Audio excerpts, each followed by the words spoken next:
Hey, everybody. What the heck? Where's Ruel? He was here just a second ago. Hi, friends. I'm here. I don't know if they can hear me.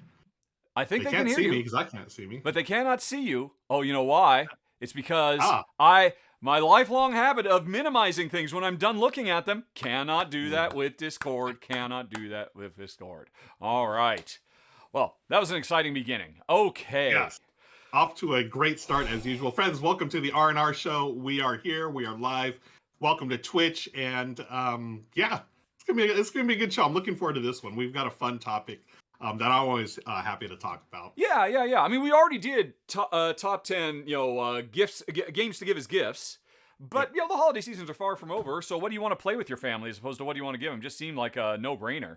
Yeah. Oh, hey, Paula Deming's in the house. Hey, Paula, you're awesome. I love everything you do. Someday I hope to meet you, IRL. Hey, Kabuki. Hey, Thinker Themer. I know I'm going to be meeting you next year in Vegas, baby. Armor Sword, Flying Dutchman. Yay. I'll let you do some of that, saying hello to the nice people. I got some stuff to Paula do. does ask, Ruel, how are you feeling? Thanks, Paula. I'm feeling a little better. I was sick. So, folks, if you don't know, I was supposed to go to PAX U this week, and literally the morning that I was supposed to fly out on Wednesday morning, I came down with a cold, and I was like, no, and I felt awful, and there's just no way I was going to go out there feeling the way I did, and also, I don't want to put anyone else at risk, in these times, so I stayed home for a couple of days. I was in bed, and then I just been worn down and worn out. So I am feeling a little better. Thank you, Paula. Thank you all for your concern. But I'm here to talk about games with my friend here, and ready to go. Yeah, I'm happy you're here. I mean, actually, when we first we were talking, like 20 minutes before we started on Discord, you really did seem pretty hangdog. You're like, oh. And I said, the show doesn't have to go on. I mean, the folks can wait. But your attitude was, hey, this is the first time you've actually, gotten in the chair for a week and you were looking forward to it. And you're already picking up, I can see. Yeah, it's just one of those things. I've been in my room for last 5 days or whatever, just miserable, right? And slowly every day is getting a little better. And shout out to Michelle for taking care of me. Best nurse ever. And but just to be able to, I did play a couple of solo games in bed, but it's just not the same as being here in this spot, hanging out with you, talking about games. And after this, I know I'll have the energy to play another solo game after this as well. I just noticed in the chat. Omar says, damn, I've been skipped. I think I was saying hi to everybody and I stopped just at him. Omar, I'm so happy you're here. You get the special full screen. You're never skipped. Nobody puts Omar in the corner or Ruel. Hey, welcome Omar and everybody else who is showing up. And people are showing up. We are close, Ruel, so close to unlocking another RVR. Wow. Yeah. Do we have a game for that yet? Do we know? No, we haven't even talked about it. Honestly, I didn't think it was going to happen this year. But we've got this episode and 2 more episodes. It might happen that we have to get ready to play something with the audience again. Yeah, I think so. So last time, folks, if you missed it, we played Rolling Realms here, and on the first RVR rather than R&R.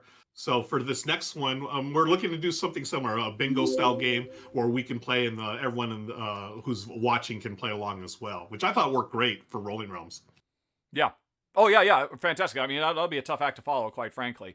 I'm sure there's other bingo-y type games out there, but we'll figure it out we'll cross that bridge when we get to it, which has to do with you folks, because did you know that if you're an Amazon Prime subscriber, you can actually support the show financially for free? But every month, you can subscribe to one channel on Twitch for 30 days or 31 days or whatever, and you'll watch it all ad-free, but you'll get more bonuses here, because if you are a subscriber, you'll appear down at the bottom of the screen with all those little cutesy avatars right there.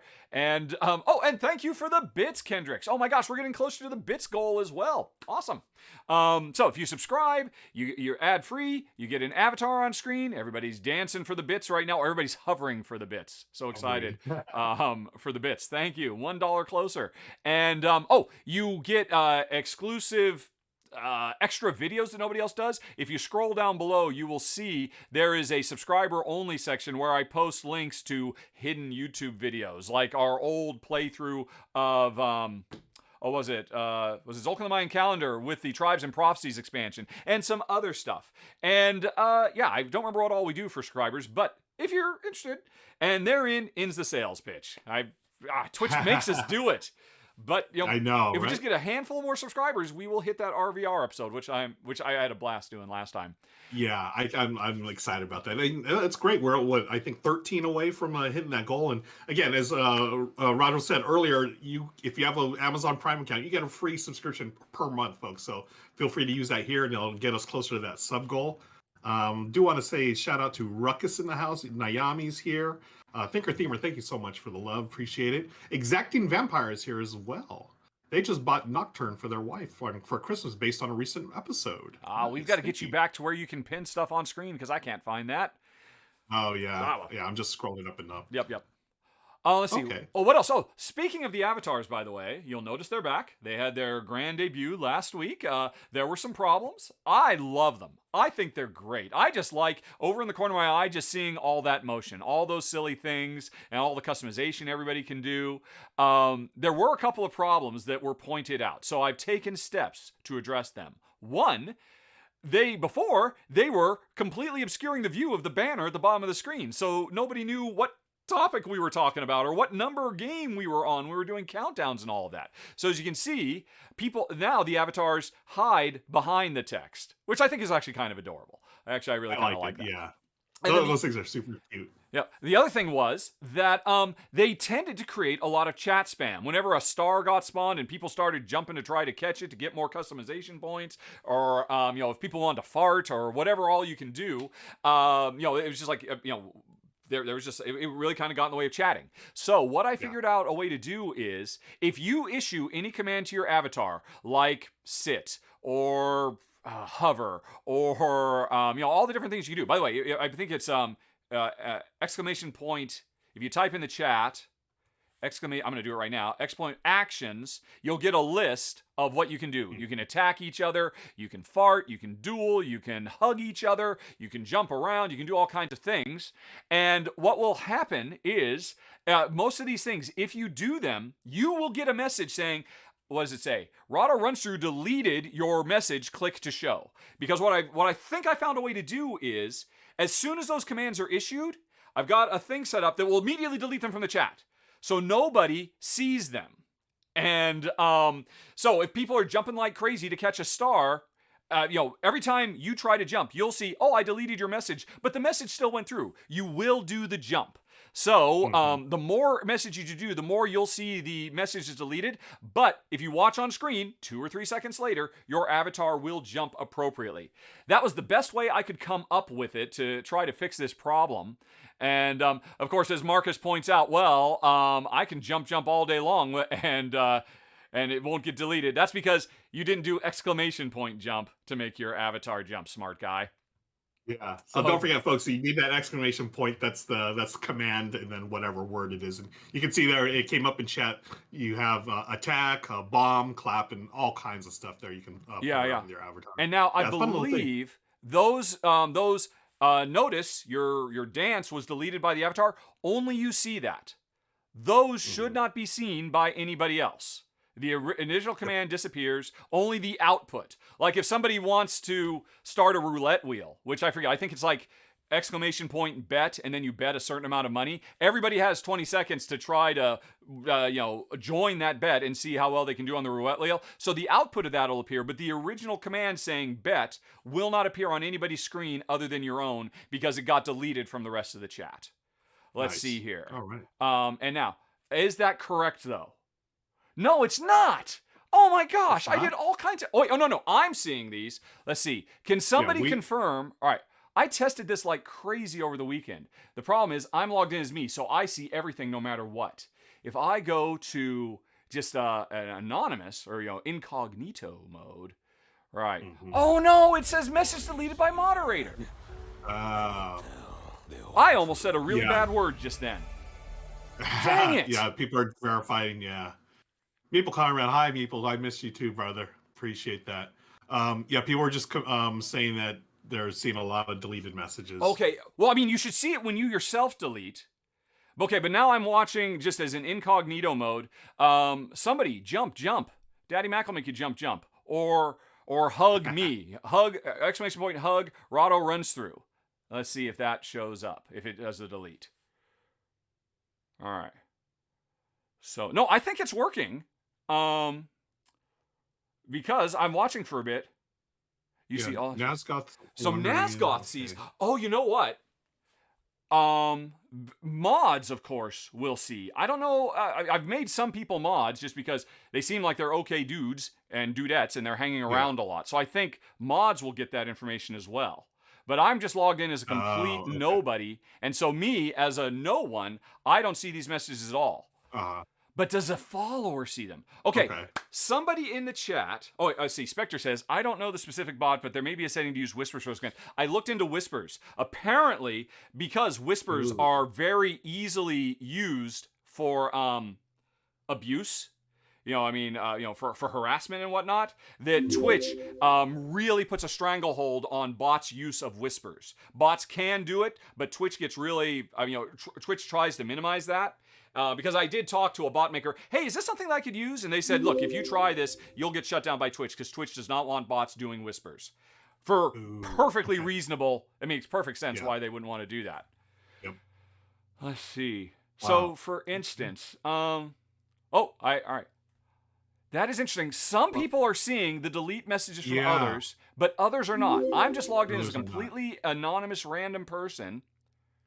And Goblin, you're seeing them, Goblin, because I know who you are in real life, and I made you a mod, which I didn't tell you about. Surprise! You have banhammer controls, I believe. Kabuki is a mod. She'll see those. So a few, but it looks like if you're just a regular citizen, you're not seeing it, and that's why some people are saying they're seeing the delete messages, others aren't.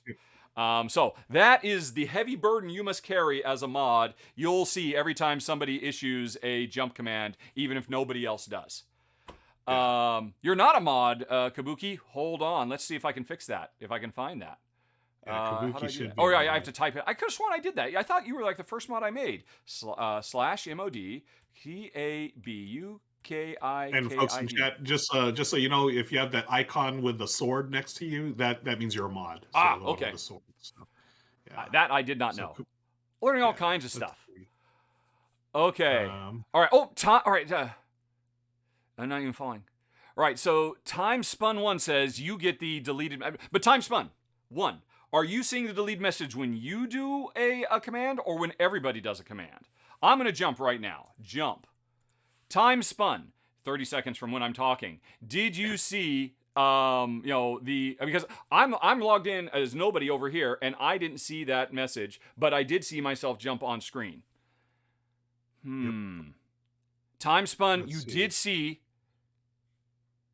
Right, and I just saw Duck of Death try to jump. Okay. And again, logged in is nobody, but here's the thing. I wonder if as soon as you start following, or maybe as soon as you start subscribing, you see messages. That's what I was wondering too. Is there a difference between subscribers and followers? I bet there is. When I was testing this, I made some fake accounts and I followed and I didn't did I follow? I didn't test that. I didn't actually subscribe to myself with the fake account. Right. And somebody says phones see all deleted messages. Come on, Twitch. Yeah, that's the thing. Mobile devices are funny with Twitch. Oh boy. All right. Well, then you know what? Then that means for some people this is great because they don't see any of the spam, and for other people they're seeing deleted message spam instead. So I can turn off the bot I found that automatically deletes so that everybody sees everything. For folks who are seeing just, administrator deleted command, is it better, or is it better to just actually see the command itself? And 30 seconds from now, somebody will say. Yeah. I've also reached out to the makers of Streamlabs, begging them. Because here's the thing, folks. Quotes must be enabled for this feature to work. Oh, somebody just tried to do a quote. All right. I don't even know what quotes are. I saw when I was setting up the bot, I could do quotes. I literally don't know what that means. Me neither. Let's see here. Neither bothers Naomi. Well, probably better to see the commands than see the deletes. But see, the thing is, only some people see the deletes. All people see the commands. Spectre says, I think it makes more sense just to see the command. Yeah, because it is kind of confusing. Why is all this stuff being deleted? If you show up, you're like, why is, all right, okay. Well, then we say goodbye to Mix It Up, which was the third-party chatbot that just like will delete things. And but apparently subscribers and people on phones can see, but regular people or people who have not subscribed do not see. Yeah. And of course, this isn't Mix It Up fault. This is a choice Twitch made. Yeah. Nazgoth confirms chat on phone, see the deletes, but on smart TV, it doesn't. On a smart TV. So it's just completely inconsistent. Yeah, it's just, totally. Twitch has clearly not given much thought to this. All right, I'll shut down Mix It Up, which means if you jump, that means everybody will know that you jump. Here's the thing.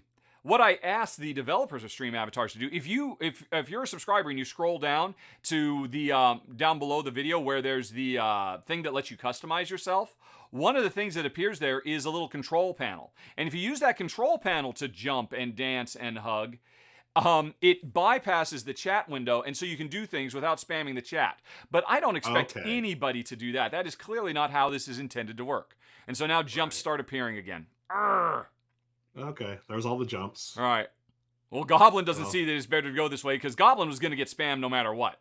Yeah.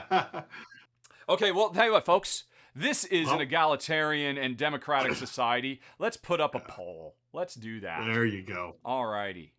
This is not what I expected to spend so much time on this morning because I thought everything just worked. But of course, nothing works. Of course it doesn't. Yeah, of course it doesn't. Especially when you're live, Yeah. As we're, setting this up, just want to thank all the new followers. Appreciate y'all. We're at 912, getting close to unlocking the bonus top 10 at 999 followers. So thank y'all for the follows. Let me see what else people see. Mobile, seeing deletes, though. So it's just so inconsistent and weird. Nazgoth is asking or suggesting maybe don't start a basketball match during the show. Well, actually, I have a thing about that. Oh, that's right. Yeah, there's gonna be something, a new version of the game, folks. So stick around for that. Gonna go through the chat here. Nothing else on chat. We're just talking. We're just troubleshooting this stuff here. Meeple Conrad says if a board game Twitch channel streams and there's no tech issues, can they even say they stream? That's right. Exactly, my friend. Welcome to Twitch. Yep. Yeah. Okay, so there it is. There's the poll. All right, everybody sees the command every time somebody does it, or some people see command deleted. Depending on what their platform is, depending on what their status is, etc., etc. All right, so we got the first poll of the show right there. Someone mentioned, I don't know who it was. Someone had asked about the... one of the things were no longer available for channel points. Was it the argument that's not longer available? Yes. Wow. Because somebody wanted to just jump right in and order another argument from us. Yes. We have 2 weeks worth of arguments queued, so I have temporarily removed that from the proceedings. Once we'll get through our existing backlog of arguments, we'll bring it back and people can start demanding we argue again. I did, however, replace it with a new thing because I love these avatars so much. I found the scale command, so I can make anybody's avatar any size I want. And it's quite silly. As a demonstration, scale, Rahdo runs through... I won't go crazy. I'll just go 50% bigger. And let's see if I got that right. And, of course, watch it not work. Even though... Yep, there we go. So there I am. I've got my little rubber ducky on my head. I've got my duck bill. I've got my safety blanket. And I now stand head and shoulders above everybody. I can go farther, though. Scale. Rahdo runs through, I don't know, 5. There we go. And then you will all cower before me. Hello, everybody. You and the duck. Yep. Yep. Just me and my duck of doom. So, yeah, the deadly duck is upon us. So when I found this, I thought, oh, that's really fun. And now this is too big. I don't want people to be this big, but I set it up so 3 people can make themselves bigger for the length of the show.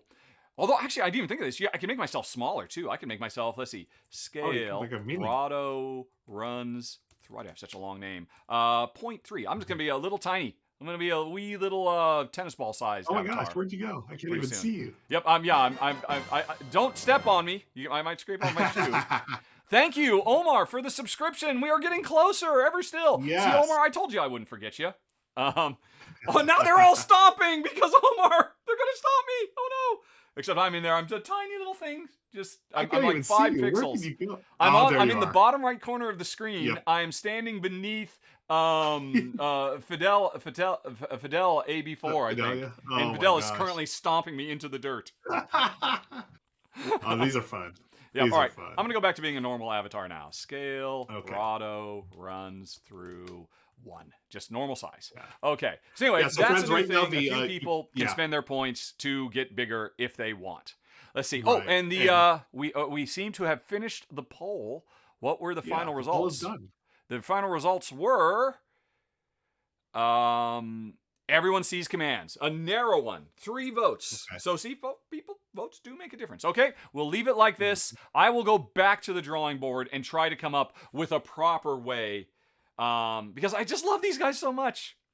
But you know what I should do then?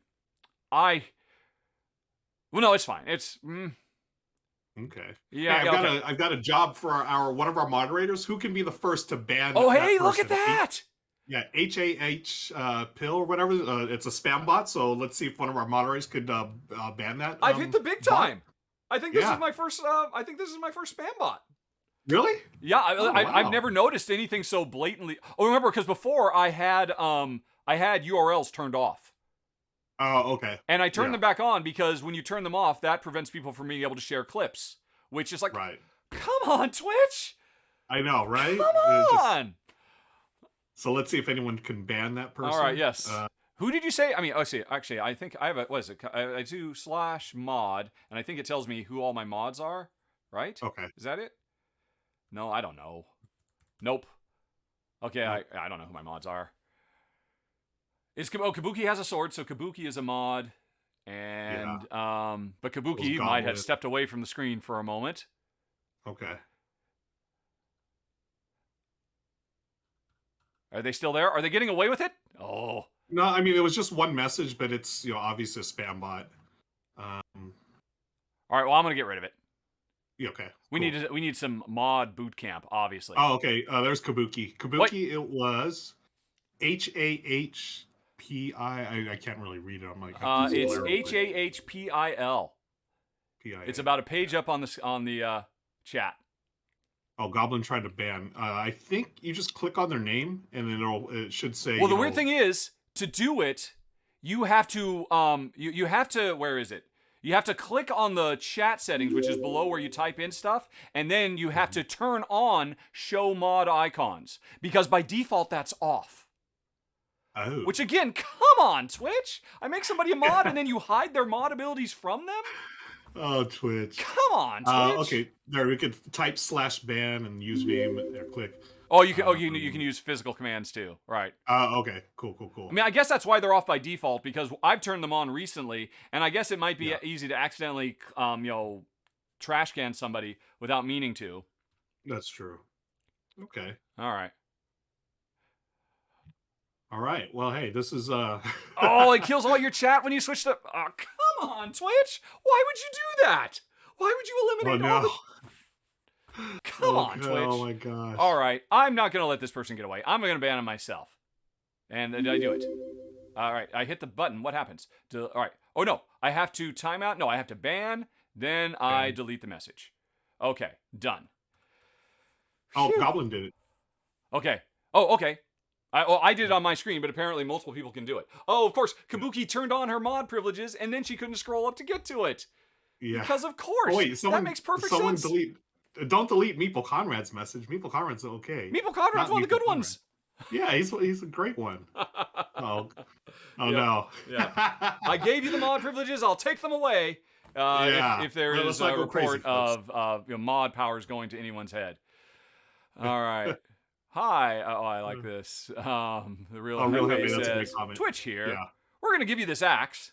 It'll be a sheath in a chest on an island on top of a turtle about 100 light years away from you. That seems to be about the way things are going at this point. I would have to agree.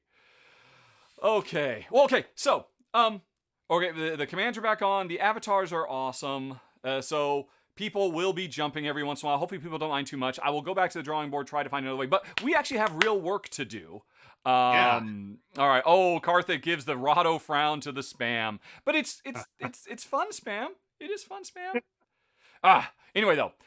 Right, so we have an argument that was actually suggested to us by a user on Board Game Geek who watches the show later, doesn't watch it live. And I thought, well, there's no way we could argue about this. And I asked Ruel, and he said, well, of course you think this. And I'm like, no, I think the other.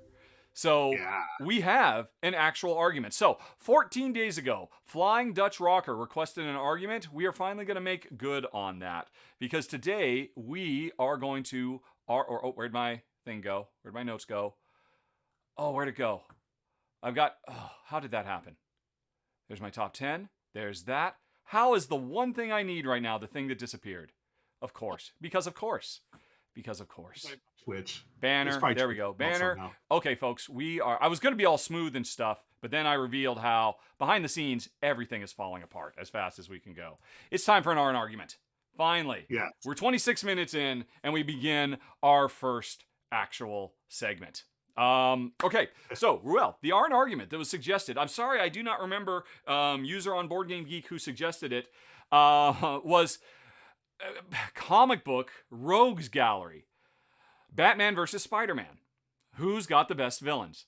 And I thought, it's a nice idea, I appreciate it, we're a geeky show, but of course Ruel's going to agree with me that of course Spider-Man has the best Rogues Gallery. And Ruel responded like 15 minutes later, well, I don't know if we should bother because of course you're going to agree with me that Batman has the best Rogues Gallery. And then I said, fight! So Here we go. This is it. Yeah, Ruel, I thought it was funny because we both thought we would sync up on this, but this is one of the few things we do not sync up on. Yes, at all. I immediately, I typed, I sent the email, I said, you know what, of course it's Batman, right? And you're like, what? Well, we're going to save it for the show. So here we are, folks. Who has the best Rogues Gallery, the best set of villains? Now, I am more of a Spider-Man fan, so I love that world. I love that hero way more. That's just, I love that world. But come on, the Joker, folks, great, one of the all-time, if not the greatest villains of all time. And even though he's not, even though he's not in Spider-Man's world, he's insane. Come on, and all the depictions of the comics. Like, I remember back in the day reading, you read the comic books. It wasn't even before, it wasn't called Batman comics, it was Detective Comics, right, back in the day. Mm-hmm. And I remember one of those big size annuals or whatever, and there was a story with the Joker. I don't remember the story, but that literally frightened me as a child. The Joker was so scary in that. And that maybe that just formed my, traumatized me for the rest of life, because I just remember the Joker being just like, he was insane, and he was like the ultimate bad guy, and he was like the perfect match for Batman. And to this day I still think that's the creepiest, scariest villain of all. Now, if you're talking like all the different villains, lined up next to each other, I mean, Spider-Man's got all the great ones. I'll let you talk about the Spider-Man ones, but as far as like the top villain, I'm going with the Joker, and that's why I went with Batman. Honestly. So is that the beginning and end of your your argument? Is Joker? Your argument is one word, Joker. It's pretty much it, and and the fact that it's still like the best movie adaptation of any of the superhero characters. Heath Ledger's Joker, beyond anything anyone else has ever done for any other superhero villain or supervillain. In fact, that The Dark Knight, his portrayal of the Joker was amazing. But yeah, I'm gonna put all my eggs into one basket, and that basket is the Joker. All right. Well, before we go on, I just tried to do a prediction. I messed it up because it was too short. I'm going to see, the audience can vote on who they think will win this. Even though, okay. I don't know if you're at an advantage or a disadvantage that they've heard your opening argument. Who will win? Okay. I should have done this before we started. Ruel, or R-U-E-L, Batman, Rahdo, Spider-Man. And by default, it was 30 seconds, so nobody saw it. I will set it for 2 minutes. So, folks, get predicting. This is another thing you can use your channel points for, apparently. Sorry, I messed it up. Yeah. Oh no, Goblin is apparently banning the wrong people? Is that what was mentioned before? Yeah. Oh, it's all good. They accidentally banned Meeple Conrad, but Meeple Conrad is back. We just confirmed it. So, thank you, friends. Okay. Well, yeah, we're back and better than ever. That was a very harrowing episode for Conrad. So apologies for that. Anyway, okay, so I'm going to put your opening argument that one word Joker aside for a bit and talk more broadly. Here's my problem with the Batman Rogues Gallery and why I think Spider-Man's Rogue Gallery is superior. It's because Marvel is inherently superior to DC in all ways. Gas. Did I say that? Yes, I did.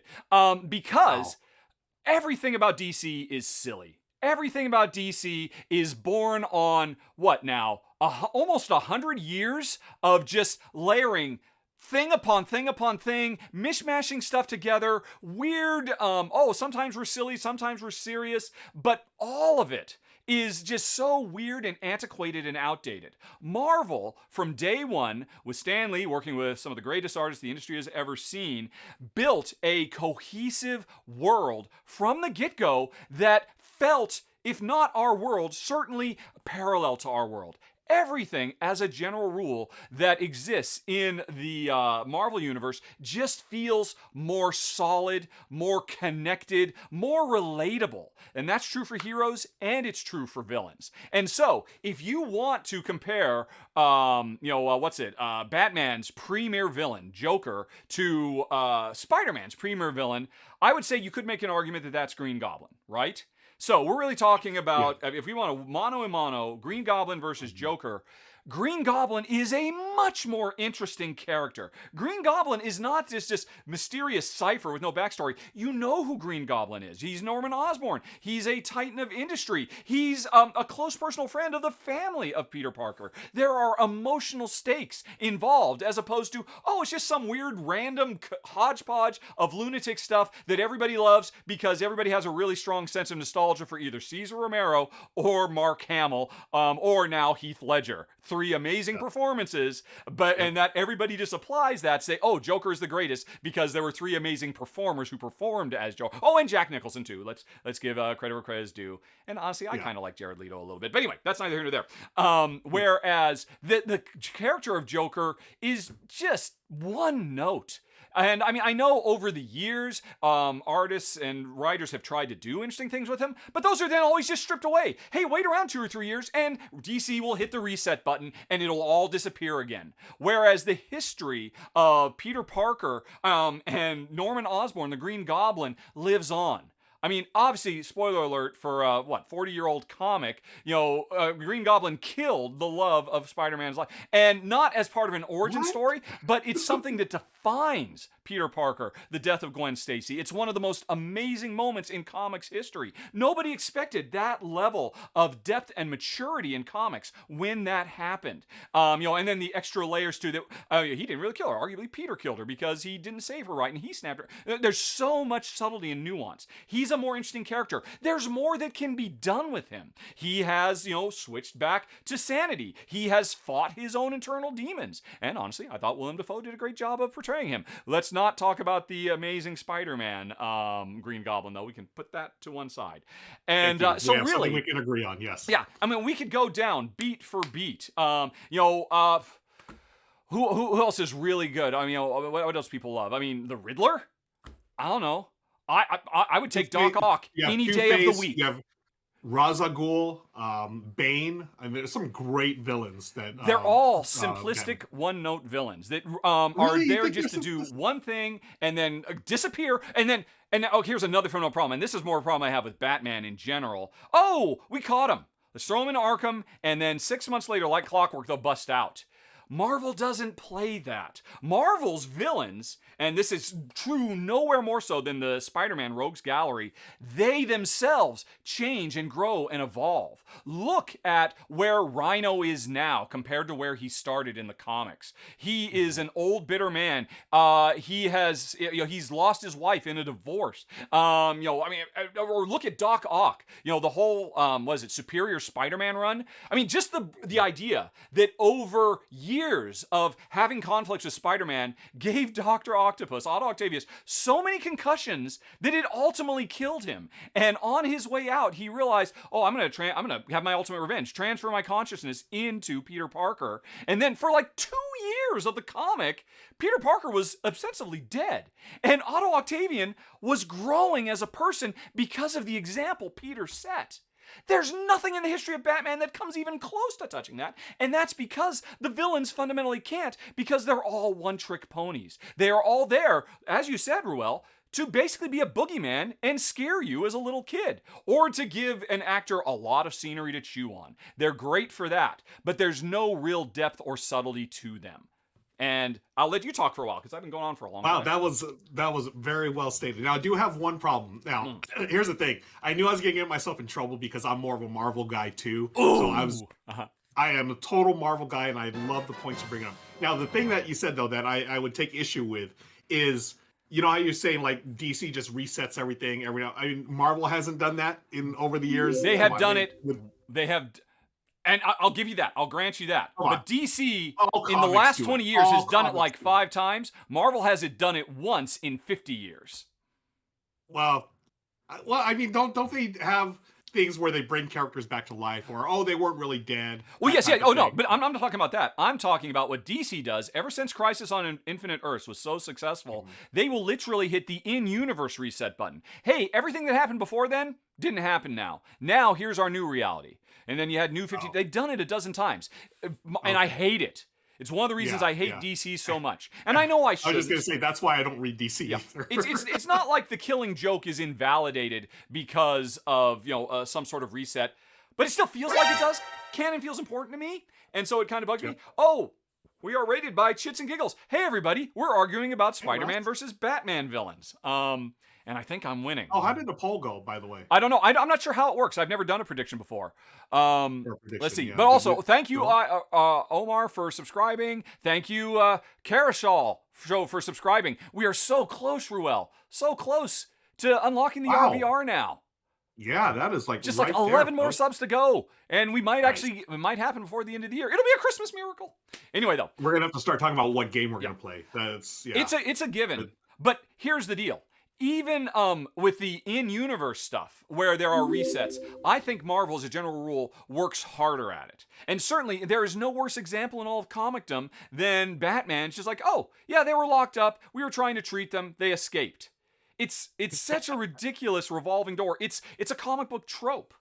And Marvel is smart enough to say, hey, you know what? Most of the time, once I beat the villains, they escape and they can come back later, as opposed to we're always catching them. Because I think and I'm not being fair to DC either. I mean, DC has certainly made strides over the last 20 years to not be quite so fanciful and silly.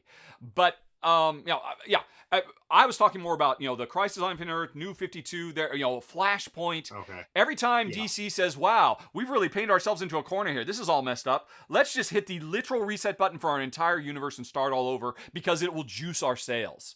Marvel has done that once. It was for Secret Wars 3, 4, the most recent Secret Wars. And honestly, that's when I stopped reading Marvel Comics. When they did that, I saw, you pulled a Crisis. Okay, I'm out. You gave me a reason to stop reading. Of course, they're doing it because it gives new readers a reason to start reading because, this is a good place to start.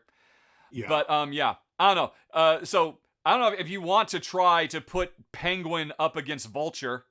I mean, Penguin and Vulture, they are what they are. I love the character, the villain Two-Face. Two-Face is Two-Face. That's a good example. That's probably, honestly, Batman's best villain because I think he's. You could argue he's the best character as far as a villain goes. That whole, hey, here he was. He was, Gotham's Golden Knight, basically. Yes.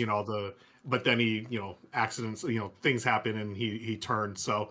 Yeah, I mean, you make a really strong case, and I can't deny any of that because I am more of a Marvel fan, and as I don't know if we talked about this before. I'm sure, Spider-Man's my favorite superhero character, so it's tough for me. You're arguing against yourself. I basically am, and I still think the Joker. I mean, he could. I don't know if he's a one note though, because I mean, I feel like there's. What's his second note besides maniacal? Yeah, he's crazy, obviously. I mean, everybody loves him so much, but I really do think that is because if you're of a certain age, you loved Cesar Romero. If you're of a different age, you loved Jack Nicholson. And if you're of a different age, you loved Heath Ledger. And that's more of a testament to those actors than it is to the actual character. Yeah. And I know that's blasphemy. Kabuki Kid does bring up a great point. Oh, and Mark Hamill. I totally agree with this. Yeah. Marvel was the first company to really give characters flaws and complexity. I agree with that 100%. Yeah. And just again, that's why I love Spider-Man so much. It's not a perfect character, and he has his challenges as well. Yeah, DC is kind of stuck. They yeah.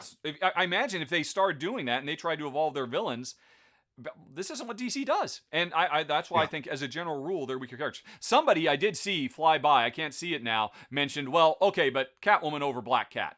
Yeah, I'll give you that. 7 Ways to Sunday. Sure. I mean, obviously, Black Cat is it's obvious what Black Cat is. I mean, and they do the best they can with Felicia.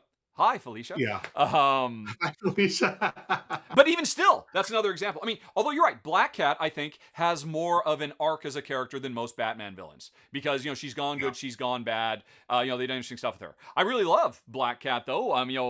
Last I knew, she was actually now... She basically, the Kingpin went down and she took over Kingpin's organization after being a hero for a long time. And so, I don't know.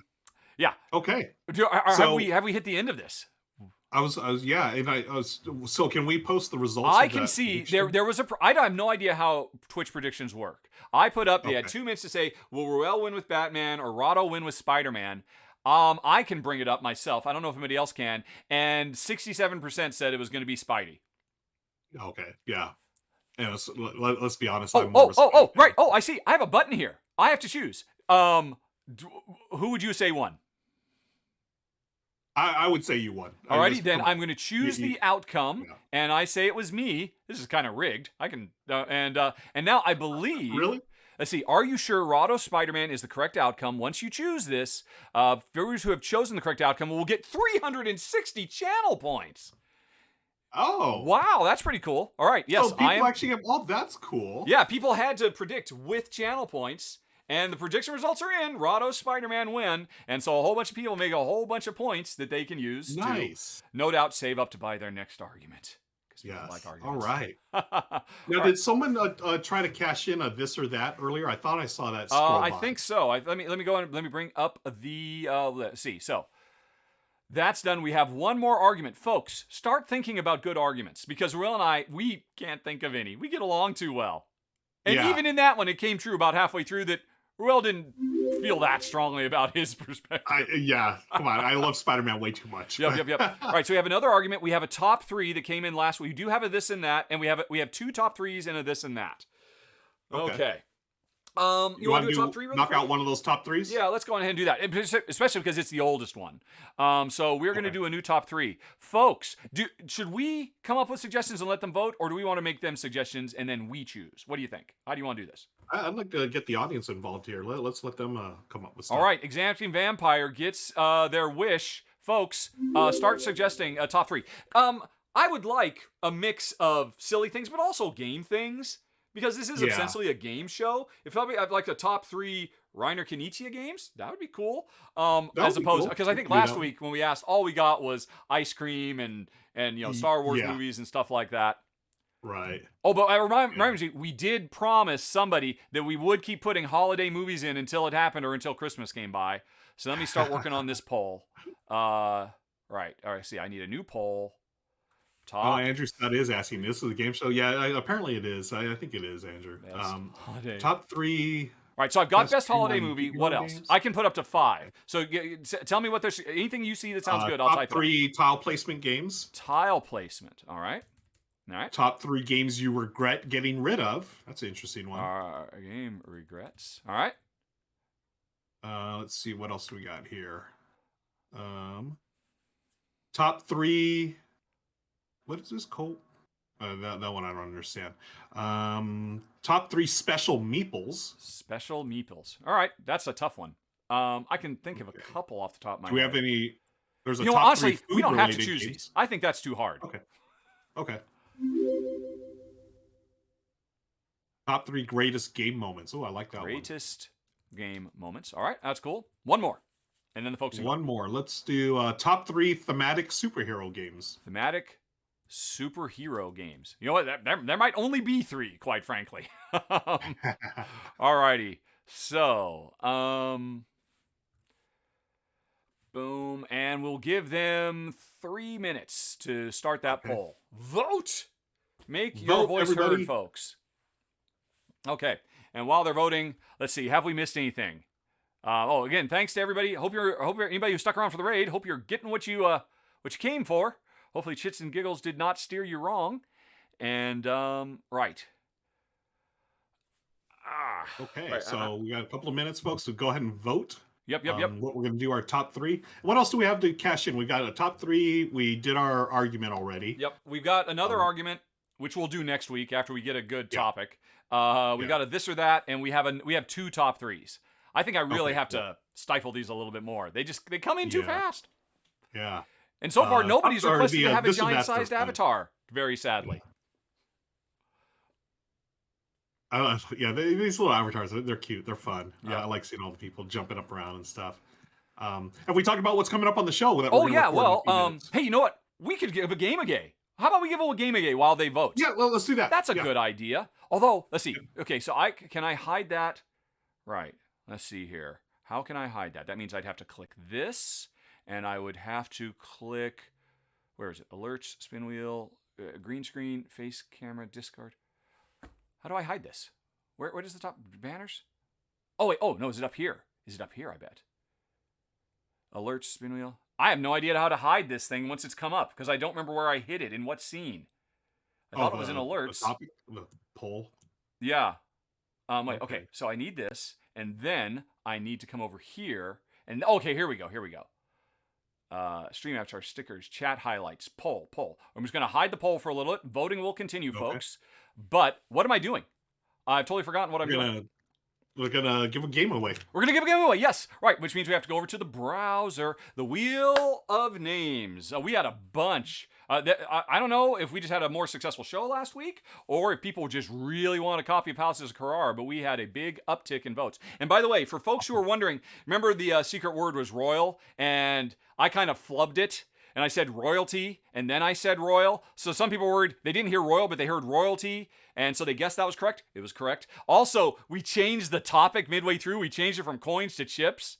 And some people were saying brass because you were showing your brass. And some people were saying clay. Don't worry, I caught every single one. So everybody's entered. Let's see who wins. Okay, good luck. Oh, is it showing? It's not is it showing? On the screen. Oh, no. No. Oh, because I didn't hit the button. Well, then, you know what? That was a trial run that only I can see. I'm going to refresh the page. All right. Let's see. I have to hit this button. There it is. Here we go again. All right. Good luck, everybody. And I will never say who guessed first. Who could have got it. It'd be amazing if they get it again. They did not. All right. Konstantinos. Have we already had a Konstantinos as a winner? I don't think so. Okay, that's good. At least not with that last name. That last name doesn't ring. Yeah, because that's not how it's supposed to work. Okay, cool. All right, Konstantinos, I'll be in contact after the show. I am sure the topic is done. I'm not going to bring it back up because that's kind of hard. The winner was tile placement. Ruel, it's time to talk about our top 3 tile laying games, which, I'll be honest, that is a topic that is very near and dear to my heart. Let me go on and change the title. Control V, top 3 tile layers. This is going to be a tough one for me. All right, and congratulations to Konstantinos. Hooray! All righty, top 3 tile layers. Obvious. I mean, are you going to be weird? Are you going to demand we put Carcassonne on this list? Because Carcassonne is great. No. It has its place. But, oh my gosh, the form has come so far. That's like a historical thing, I think. Yeah, exactly. Yep. Yeah. Gosh. Let's see. Top 3. This is tough for me. I can think of 2 right off the bat that I really enjoy. Mm-hmm. The third one. Well, I'm gonna. Are we going 3, 2, 1? Or are we just gonna do? We're just gonna do 3. This is gonna be the definitive. And honestly, I think the easiest way is one of mine, one of yours, and then we have to maybe argue over one. Okay. Also, I am going to dismiss cards as tiles. They got to be real tiles. Agreed? Okay. Yeah. I agree with that. Yeah. That's fair. Ooh. Or chips as tiles. So the one I'm going to vote for, I've shown a lot of love for this one, and you know how much I've enjoyed this year. Yeah. Cascadia. Cascadia is fantastic. Show. That is hard to beat. Everybody loves Cascadia. Wonderful. Yeah. That's going to be one of my. I can't. Honestly, I can't argue against that. It is literally impossible for me to go against. I think I'd be run out of Meepleville if I were to do so, because it is so good. Let's see here. Okay. All right. So that's your locked. You must have that one on this list. Must have that one. Fair enough. Yes. Fair enough. I am torn. You? My go-to for tile laying is always, and by the way, I'm also ignoring games that, there's tile laying, but there's a bunch of other stuff. I'm just trying to go pure tile layers.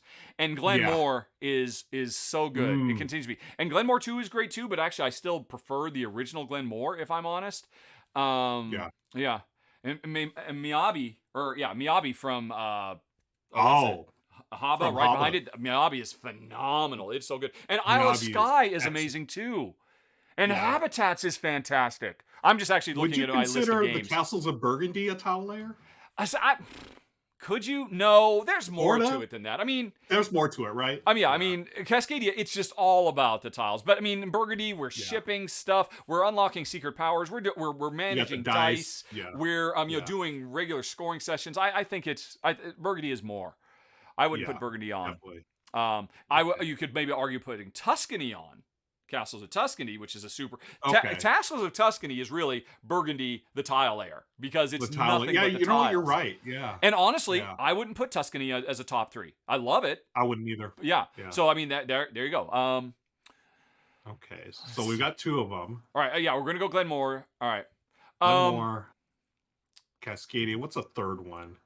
So many. I know. It is literally one of my favorite things to do in board games, because after the game's over, I feel like I've done something. I feel like I've made something. And I can look at it and say, look, this is it. Yeah. Actually, I see the audience. Hey, the audience, Nazgoth says, well, Azul is a tile layer. That's a different kind of tile. Okay. No, that's a ceramic tile layer. We're talking about cardboard tiles. Nice try, Nazgoth. Akrotiri, Nazgoth mentioned. I like that one a lot. I love Akrotiri. Overboss. Here's the deal. I don't think I could put Overboss and Cascadia on the same list. Personally, I think I would put Overboss over Cascadia, but I know you feel very... Do you want to reconsider your Cascadia with Overboss, which is basically Cascadia fantasy? Yeah, no, I'm locked in on Cascadia. I think that game just hits for me on so many levels. Okay, then you gotta tell me why Cascadia over Overboss. I really do. I do enjoy the fantasy element, that whole 8-bit world, but I just think Cascadia does it better overall. It does have the similar, dual laying, you put 2, you put a tile, then you put something on top of that. Mm-hmm. I just think it, like when you're done with the game, how you were talking about how satisfying it feels to look at your tableau after you're done. Don't you think Cascadia just looks better than Overboss? I think so. Well, I mean, I don't know. I like, retro 8-bit style art. I know not everybody does, but I actually really like it. And honestly, I feel more proud of my little 4x4 or 5x5 or 5x4. I think it varies depending on player count. My little Legend of Zelda overmap that I made with dungeons and swamps and skeletons overrunning in the Southwest. I mean, to me, it tells more of a story. Cascadia is a bit more abstract, basically. Interesting, because I would argue against the other way, because in Overboss you always have a 4x4 grid, whereas Cascadia, it can change. It truly develops as your habitats. You can go left or right, you can go up or down, so it's never going to look like a 4x4 grid anytime. It's never the same. The hex versus grid, and not being constrained. See, I like the constraint, but I see what you're saying. That's fair. Yeah. Okay, well, we'll stick with Cascadia. We got Cascadia, Glenmore. We need one more. I've got an easy one. What about Isle of Cats? Isle of Cats? I was about to say Arraial. Oh. Michelle would agree with you on I know, because we can't do a tile layer without talking about at least having one polyomino. And you're right. Isle of Cats is probably the high watermark. But Arraial is amazing. Is so good. Yes. So, okay, it's one of those two. Our number 3... Arraial or Isle of Cats? What's it going to be? As much as I love Arraial, I think I do have to give it to Isle of Cats. That game is so amazing. It does so much. I haven't even seen the expansion yet, but there's so much more. Okay, then. Yeah. I think we have our definitive. Number 3, Isle of Cats. Number 2, Glenmore. And the number 1 tiling game of all time, Cascadia. There it is, folks. All right. Thanks for spending your channel points. You got yourself a top 3. And interestingly, I don't even know if Arraial realized this. When we get to the actual Arraial show, this week's episode is sponsored by AEG Games. So is it? You just put them at the top with Cascadia. Perfect. It's like I just had a feeling, right? Yep. All right. Okay, cool. Well, there we go. Let me mark that as completed. Another one bites the dust. We're back in pre-show mode. And let's see, did I already mark that as done? Top 3, yes. Okay, so we have a this or that. We have a top 3, and we have a supersized avatar from Duck of Death V, Duck of Death 5. Oh, cool. All right, you're scaling it, buddy. Let's see, scale. Right no, on, it's Duck of exclamation point scale. Duck of Death V, and I'm gonna give you a 1.7, 70% bigger. Let's see here, and hopefully that won't be too terribly obnoxious. There's the Duck of Death. There you Nice. go. Yep. All kneel so before your anointed Yeah. leader because he was willing to spend the points. Duck of Death 5. Alrighty, and Duck of Death, you will stay Nazgoth that also size for the rest of redeemed the show. a Trivial Pursuits, by the way. Nazgoth just redeemed some trivia. Oh my. Okay, what are we in now? We have been going for an hour. We need to do our show, and we need to have a little bit of time after. So, you want to try and do one more? Or you want to get to the show? Let's get to the show, and then we can catch up afterwards. Okay. Cool. All right. Let's see here. Then I just need to get some stuff ready. All right. I need to get the browser ready because we don't need the wheel anymore. Don't need that. We need to just get, because I have no idea what's coming from you, so I'm just going to have Board Game Geek at the ready. So that's good to go. Oh, that's the wrong browser. I meant to go with that browser. Yes, okay. So that browser's ready to go. And let's see. Have we got our sponsor set up? As I said, it was AEG. Yep, there it is. That's fine. All right, so I'm going to go from to, hey, ready, AEG, blah, blah, blah. Then we come back here and we say hello. Right. So if we forgot anything, we give away a game. Oh, before we start, we need a secret word. Yeah, secret word, and also... Thank you, Goblin. Was one step ahead of me. Yes.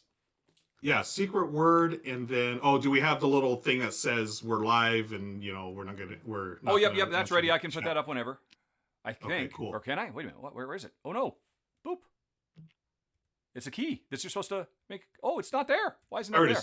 It's up. It's up. Oh, is it? Okay, all right. Oh, is it? Yeah, because it's, yeah, okay. There it was. Okay. Cool. All right. So, audience, considering the fact that our topic this week is games to play at family gatherings, or, for the holidays, that kind of stuff, what's a good secret word that we could work into all of that business, would you say?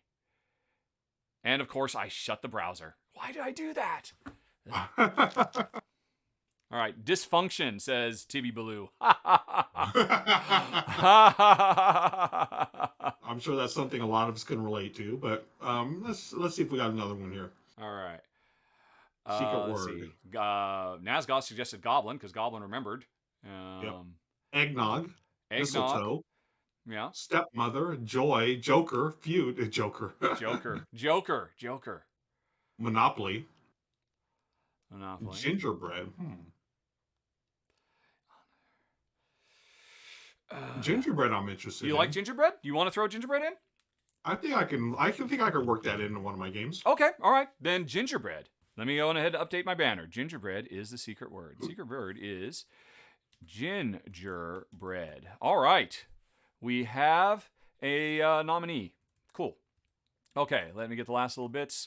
I need to move some text around. Shout out to Dungeon Sound System for the secret word. Good job, friend. So gingerbread is a secret word. Secret word brought to you by, what was it, Dungeon Sound System? Mm-hmm. Oh, Amy and or Maggie, don't miss work. The world needs you. Good luck out there in the down underland. We'll see you soon. Okay. Bye, Amy. Bye, Maggie. Mulled wine. That would have been hard for me to work into any kind of conversation. Mulled wine. I don't even know what mulled wine is. I don't either. Yeah. Alrighty. So I've got this queued up, ready to go. So it's going to be, hey Ray, this week's episode of the R&R brought to you by AEG. Should I say AEG or Alderac Entertainment? I guess just AEG because that's what will actually be on screen. Yeah. Hey, how you doing? Well, what's going on? This is, all right, and we have to give away the new game. What is the new game? Oh, right. Sponsor AEG is giving away a $50 gift certificate that you can use in their store. So that's pretty cool. Nice. Yeah, very nice. And is that available worldwide or just North America? We're still working that out. If it turns out that somebody wins and it doesn't work, we will find a solution. Because I'm not doing. It is such a pain to run two at the same time. But I don't want to say, oh, sorry, this is only for North American backers. So we'll figure that out as we go. Okay. Because, I mean, wherever you are in the world, you are going to be getting a gift certificate. Either it's directly from AEG, or we'll figure something out. Okay. All right. Fidelia says that I sound strange. Can I get an audio check? Yeah, folks? let's do an audio check before we go. Audio check before we get going? Like you're talking into a bucket?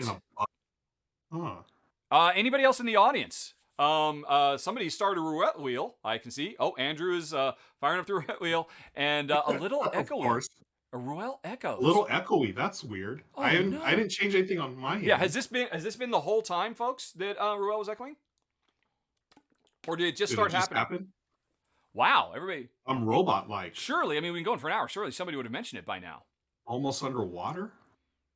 Seems That's new. Weird. It just started.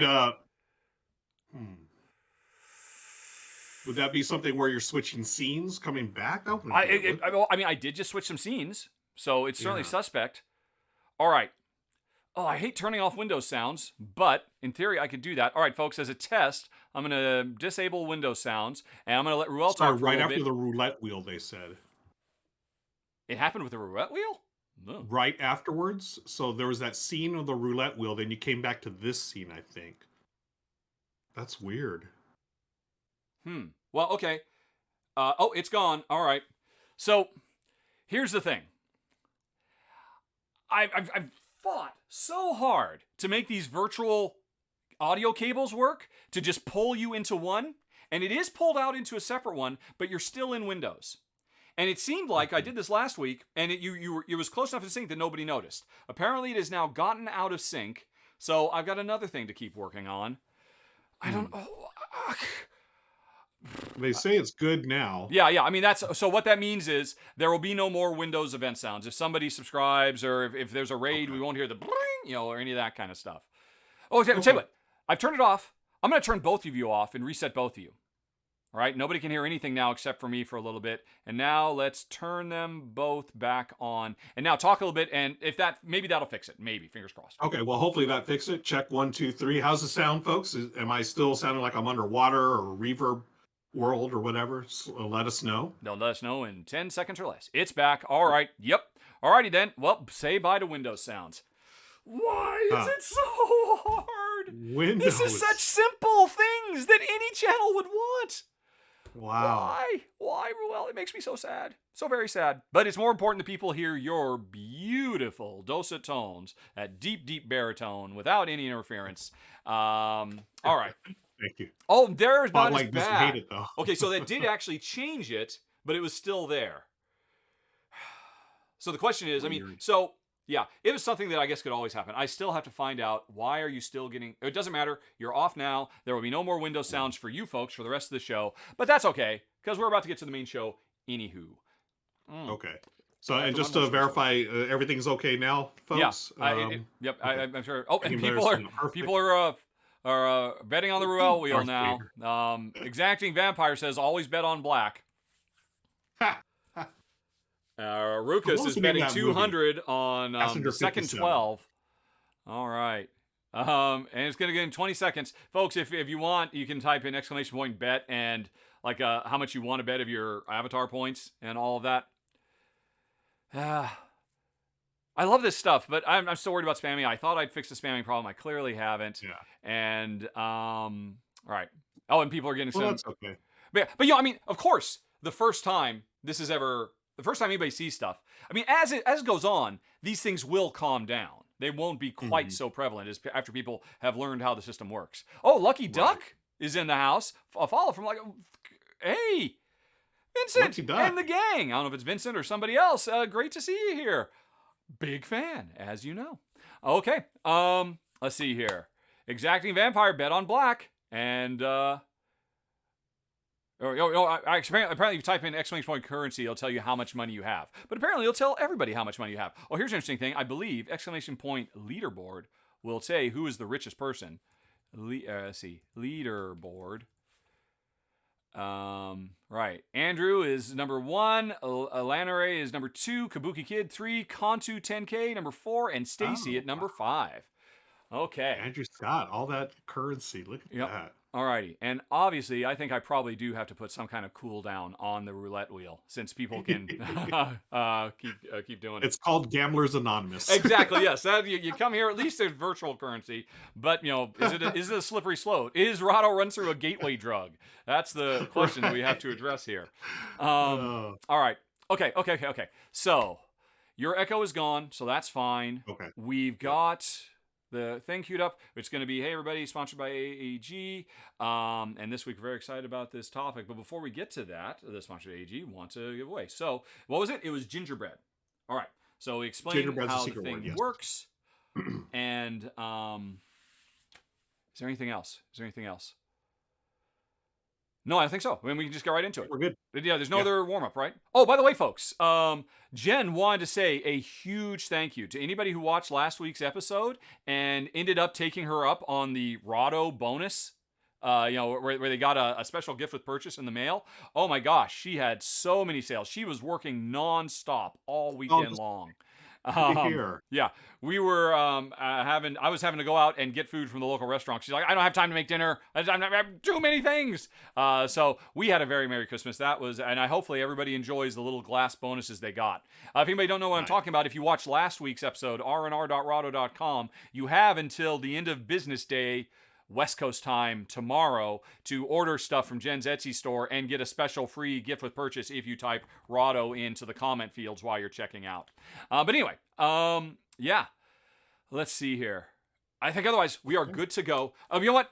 For fun, just to entertain me, before we go, let's have a battle royale. Everybody, let's get into it. All right. Good luck, and while that's going, we will get the show started. What is this? What is this view? Oh, I don't need this view. I don't need that view. Get ready for the battle royale, folks. Y'all are getting dropped in there. All right. So fun. All right. Yeah, I know. I love everything about them except for the spam. All right. So I can close that, and may the best meeple win. Yeah, did he come in? No, he shrunk back to regular size. Oh, look at that. The scale was reset for the fight. No, okay. I wonder if they can't be doing real collision checks. There's no way they're doing that. It must just be all random numbers. But I might have to rescale back. Someone got a package. Nice. Duck of Death. Yeah, I mean, that'll keep you going if you're lucky. Let's see, can I scale Duck of Death now? Would that give him an unfair advantage? Oh, Duck of Death said they shrunk a long time ago. Okay, it doesn't last forever. Doesn't last forever. Oh, no. All right, well, scale Duck of Death V2. Let's see if that... Oh, is he already dead? I think so. Okay. Well, Duck of Death, I'm sorry. I can't keep turning that back on every... Apparently, it only lasts for a while, which is totally understandable. I mean... Yeah, it makes sense. I will have to change the text of that, because I think I said, for the whole show, because I just assumed it would stay on until I turned it off. But apparently, that's not the case. Oh, we're coming down to the finals. Who's it going to be? Then there were two. And let's see who wins. Who got it? All right. Deedly-doo-doo-doo-doo-doo-doo. Yep. Oh, they can't see themselves because they're hidden behind the URL. Yep. But yeah, I mean, well, normally we won't have a URL quite this long. I shouldn't have left this on so long. I should have kept it as pre-show. Oh, wait. Somebody's big. Oh, it's Duck of Death. He's back big again. Oh, that's right, because I scaled him. Duck of Death, enjoy your continued scale for a little while longer. But apparently it'll shut down, and I have to fix that. Okay, but anyway, woohoo! Okay. He's once again a giant amongst avatars. Okay, cool. And other people are trying to jump to get as tall as him. Okay, all right, I think we're ready to go. Let me get back up my list of scenes. And we will actually do what we actually came here to do after all of this hour of silliness. Okay, an hour and 10 minutes of silliness, Always in fact. fun. All right, okay. Where are we?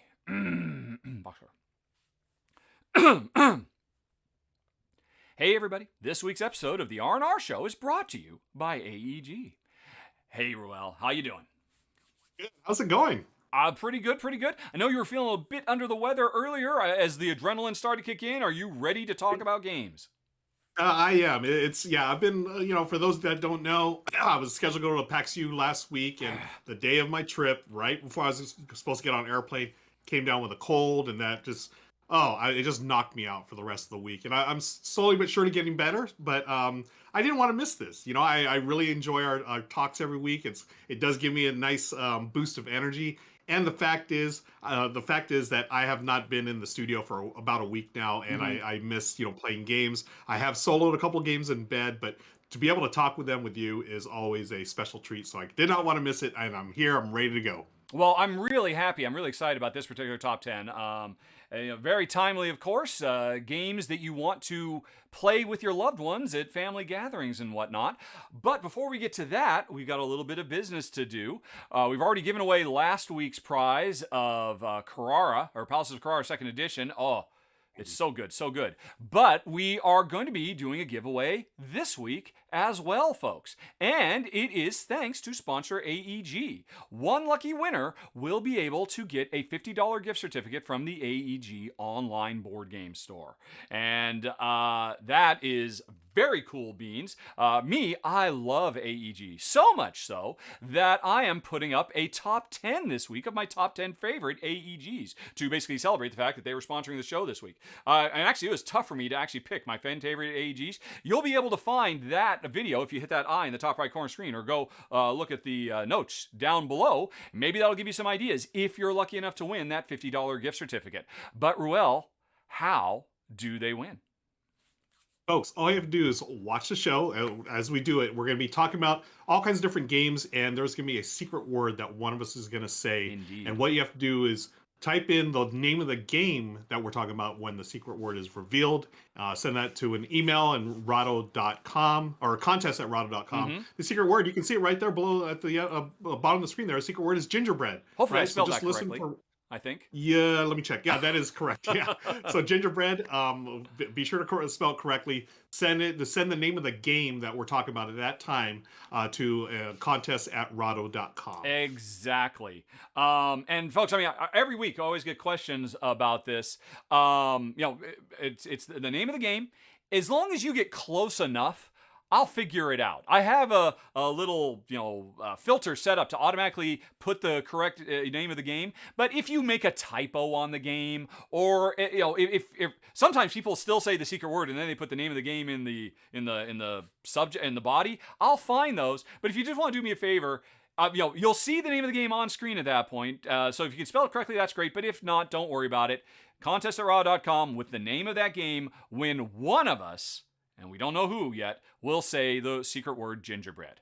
Okay, cool. So that's what you need to be watching. I mean, this is an interactive show, folks. You got to stay frosty if you want to get those prizes. So, Ruel, we are talking about 10 games that we would bring to family gatherings because, hey, it's the holiday seasons. How did you go about doing this? Any thoughts go into your decision making? Yeah, this is I drew upon all these past years of family gatherings and what we like to play, but I wanted to bring in some new stuff as well because I think there's certain games that I always bring to family gatherings, but then there's a couple of ones on my list that I haven't brought yet, but I think they're going to work really well.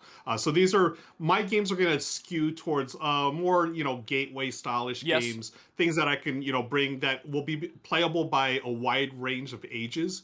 Because in my particular family, our family gathering, we have younger kids all the way up to older gamers as well. So nothing that's going to be too complex, but really easy to pick up. So that's where I'm looking at from my point of view. Yeah, I had to look at it the same way because I'm just trying to imagine some of my in-laws who I barely know, and I know none of them know about board games beyond Monopoly, and I just try to figure out, okay, a game that if I say, hey, look, let's just play this game, will you come and play it with me? The game itself is attractive, but more importantly, I can get them up and running and feel like they are making interesting decisions very, very quickly and just get pulled in because I have a very, very limited window. I mean, they'll put up with it, but if I want to get them hooked, I mean, this is my one shot. And the interesting thing is, as part of my countdown, the top of my list are the ones that I think are the bit riskier, where I'd want to be a little bit more selective. And when I get all the way down to my number one, that's the one that is safe no matter who we're talking about. So so that was kind of an interesting side effect for me too. So the first ones I might be a little bit more selective. Okay, I'll choose this one because I know you like certain things. But then my number two and my number one, okay, everybody should love this. And it should work under any circumstance. So does that make sense? Oh, we didn't discuss. Who's going to go first? Who's number 10?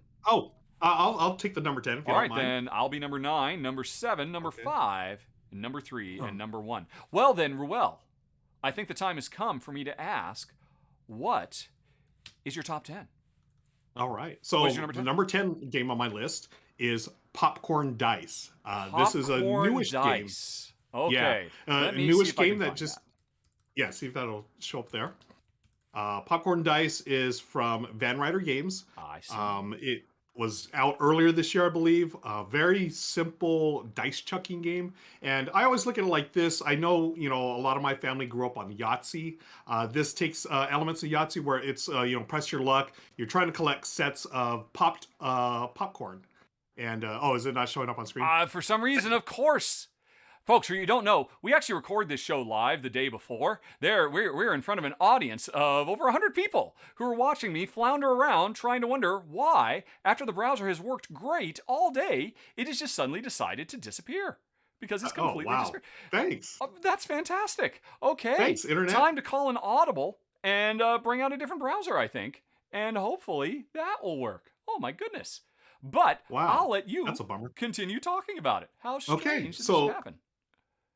On Popcorn Dice, you have standard 6-sided dice. Now, these are very chunky. They remind me of King of Tokyo dice. And you're going to have a big old bag of them, or a popcorn box full of them. And on your turn, it's very simple. You roll all the dice, and some of them are going to have popped kernels, some of them are going to have burnt kernels, and some will just have regular kernels. And what you're trying to do is get all of them popped. As you roll regular kernels, those score you nothing. The pop kernels will score you a point. The burnt kernels will lose you points, I believe. And I'm sorry, folks. I promise you will see these things he's talking about before he is done. Or my name isn't Rahdo, and it's not. So that's clearly the problem. All right, there we go. Okay. Is that it? Yes! Oh, yeah. Oh, my gosh. What the heck? I was about to call the whole show off, but okay. Hey, Rel, could you start over? Tell us about Popcorn Dice from Van Ryder Games. Yeah. Okay. So as you, there's a couple of different faces on the dice. You have a burnt kernel. Okay. You have a double kernel. You have a single kernel, and then you have the plain unpopped kernel. And you just roll all the dice. I think there's like 16 dice. You just roll them all at once, and then you're going to pick and choose. Like the unpopped ones must go back in your little popcorn bucket there. The popped ones stay there, and also the burn ones stay there. Now, the burn ones can be returned by you turn in a popped one to exchange it for the burnt ones, because the burnt ones lose you points, whereas the popped ones gain you points. Okay, and it's a race to 30 points.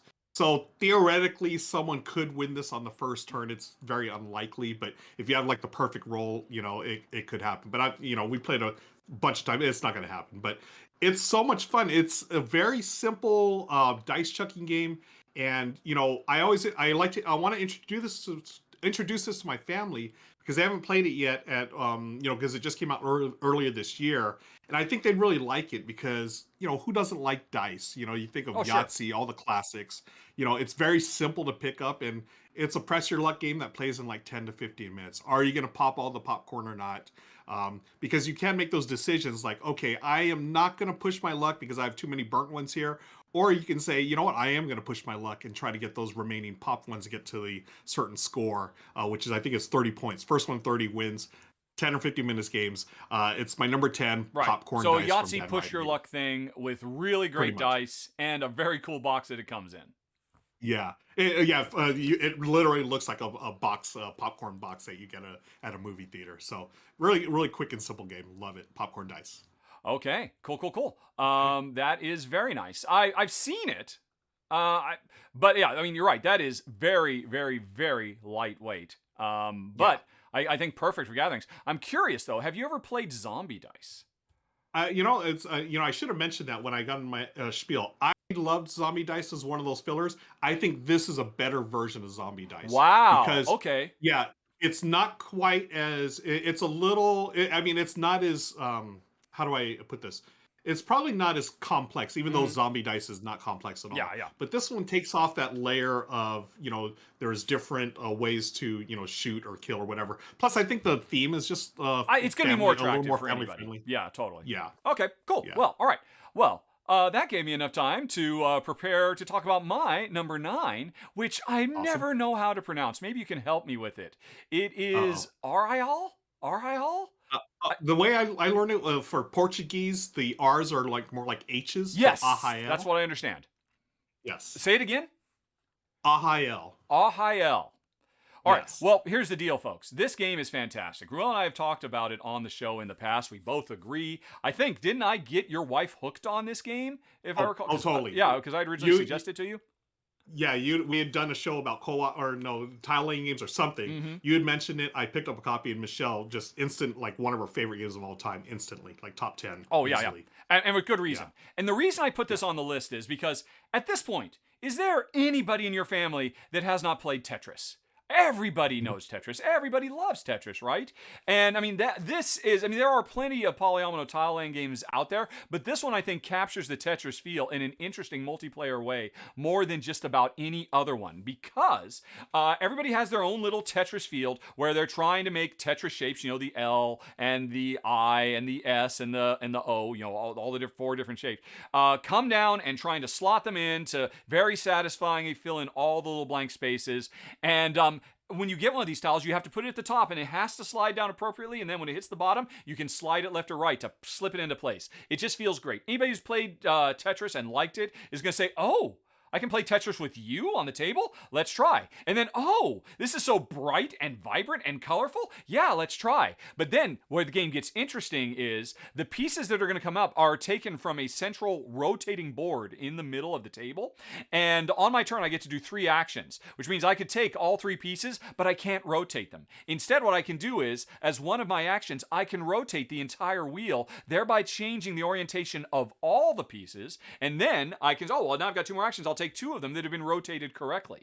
Now, if you want, if the pieces aren't good for you, but you look to the player to your left who's going to go next, and you see, oh, that piece is perfect for them. If I got nothing better to do, I'll just rotate it so that, they're going to have to waste time rotating to get it into position. So there's a little bit of interactivity, and I could see that working in kind of a fun family atmosphere, but it just works so wonderfully. It's really fast playing, super, super simple. This is a game with no real hidden information, so it's easy for me to teach people. But I mean, again, if you know Tetris, you understand this game, and I think you will instantly fall in love with it. It's one of my favorite polyomino games out there because it captures Tetris. And the only complaint I have about the game is I think it is time for the publishers, Meebo and Pandasaurus, to reprint this game and change the name.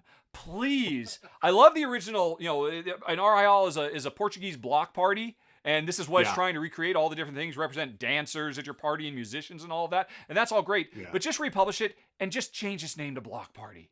And then thank you. Yeah, because that's the perfect name, Block Party. Yeah, I mean, you remember, and what was that game Rahdo was talking about? How did you spell it? I have no idea how to spell it.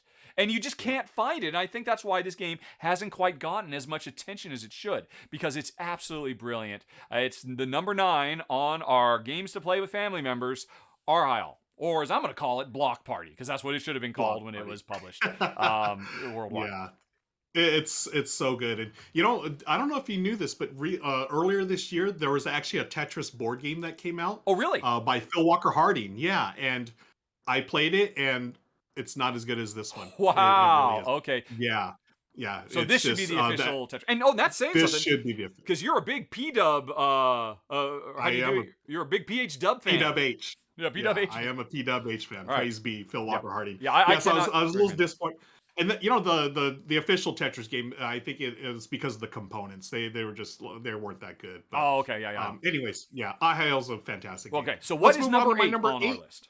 Yes, number 8 on my list is Wits and Wagers, the Vegas edition. Wits and Wagers Vegas. I think that's the official name. Vegas Wits and Wagers. I don't know. I'll do a search for it on Board Game Geek right now. Wagers Vegas. Let's see if we can find it. Wits and Wagers. It's Vegas, baby. It's Vegas, baby. Wow. Even better. Of it. There we go. This is a wonderful, wonderful trivia game. And, as I bring these games to family gatherings, I'm thinking people are thinking, Monopoly, Risk, Trivial Pursuit.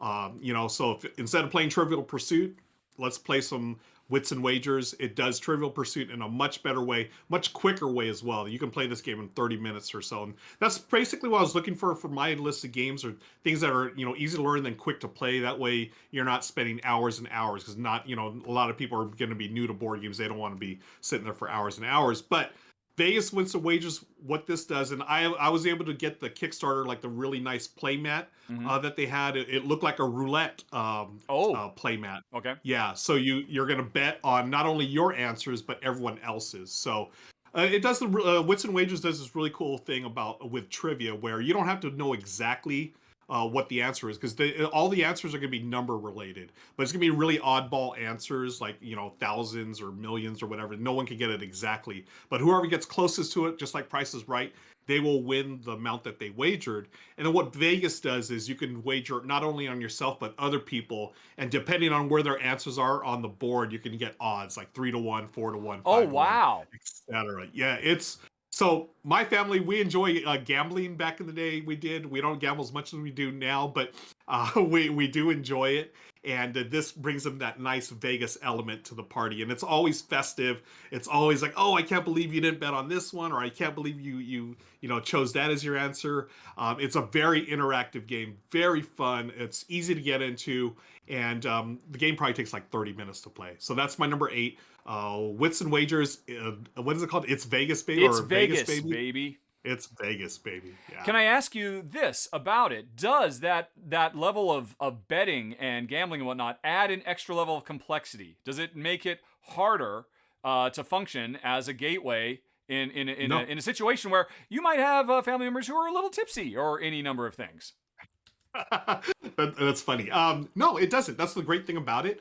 You're still going to try to you're still placing your bets on who you think has the correct answer, right? So one of the questions may be, what year was the first Superman comic published? You know, and you write on a little board like, do I write 1941, 1945, whatever, and then you place those answers there, and you're going to bet on which one you think is correct, and whoever's the closest without going over gets that bet. And so it won't affect like where you're going to place your bets, because I mean, you may think about, hey, maybe I want to put all my money on Ruel's answer, so I get 10-1, whereas Rahdo, his answer is on the 5-1 slot, stuff like that. So it doesn't add the complexity, but it does give that, it adds that boosted bit of gambling, which I think is can be a lot of fun for these family gatherings. Okay, cool.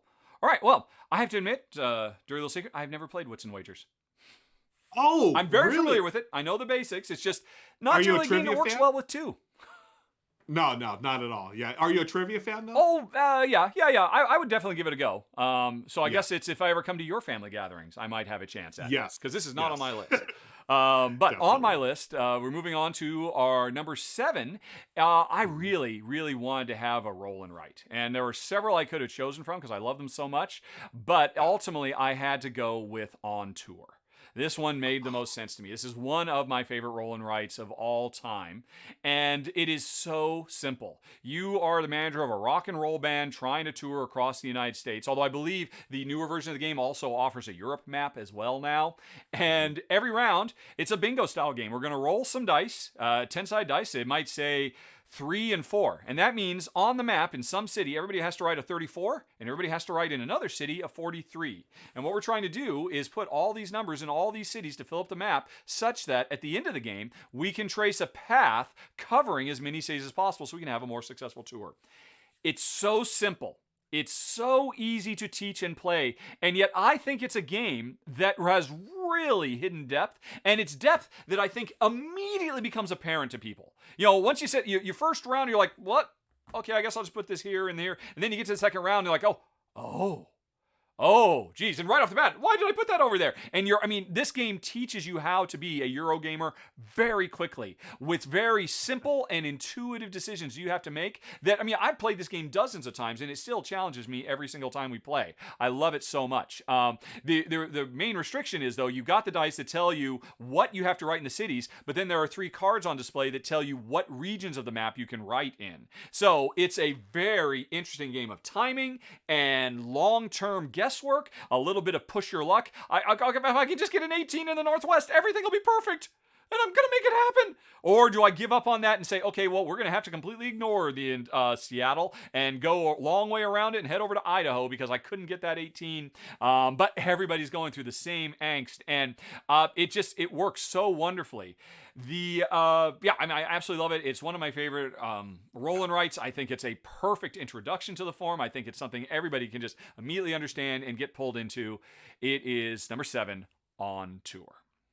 Yeah, that is a wonderful roll and ride. Easily in my top 5 of all time roll and rides. Yep.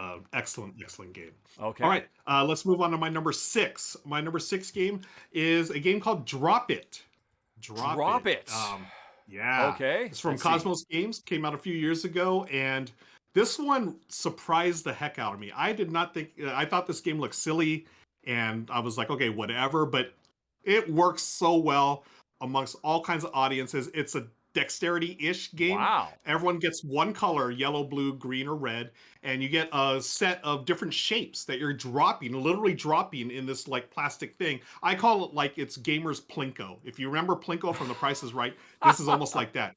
So I drop in a yellow piece, and as long as it doesn't touch another piece that's the similar shape or color, then I will score points. Like you start with 1, go 2. As you get higher and higher, you're going to score different points.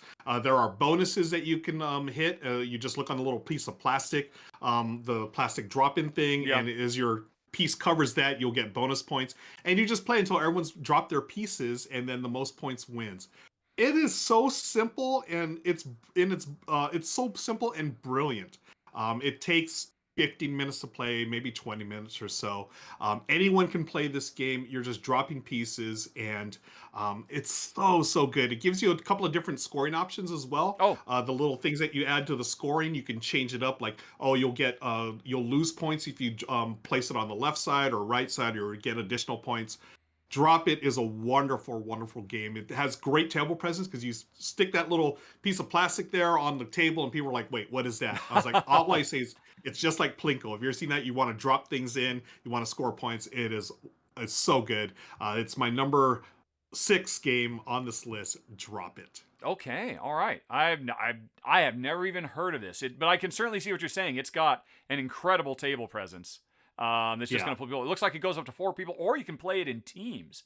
Have you Yeah. tried it as teams? Yeah, it works better as competitively. As teams, you would just do 2-on-2 or whatever. You want to play it just to win. It's a competitive game, so it's really the components are nice. They're wooden pieces you're dropping in, and it's so much fun. I actually learned this game at Dice Tower West a couple of years ago. Mm-hmm. Someone had it up and we're like, what is that? And immediately I think it was like 4 of us, me and my buddies, we all went and got a copy of the game for ourselves right after we played it. It was that good. All right. Highly recommend it. Drop It. Works well at family parties, folks. I would certainly say that makes sense. Okay, cool. And I would definitely give it a go too. All right. Well, Yeah. so far, question is, folks, you can say it down in the comments. Which family gathering do you want to come to? Based on these games, my number 5 on the list is Ticket to Ride London. And I mean, Ticket to Ride, of course, is widely regarded as the premier gateway game. And I think it definitely earns that pedigree. Even though it's got hidden information, you've got, secrets you're trying to keep, it's so easy to teach. Anybody can be up and running in no time. But here's the deal. A couple of years ago, a couple of new versions of it came out that are what was the first one was Ticket to Ride New York, or Ticket to Ride New York, and then London was the second one. And these are basically Ticket to Ride Express. Instead of taking 45 minutes to an hour, these take 10 to 15 minutes. But they still have all the really great intense gameplay of the rummy style, collecting cards, trying to get the perfect stuff to complete routes on the table. But and then the brinksmanship of, okay, do I think I can actually make this route from here to here? I better get in there quick before somebody else takes that core central place. But the whole game, you get the full sense of Ticket to Ride in 15 minutes. And I have to admit, Jen and I, we'd kind of gotten burned out on Ticket to Ride over the years. I played it dozens of times. Different versions, the original, Europe, Switzerland. I think I played a few other ones as well. And we also got rid of them all because I think I'd had enough of Ticket to Ride. But then when I tried London, and I realized, oh my gosh, Ticket to Ride is the perfect filler game.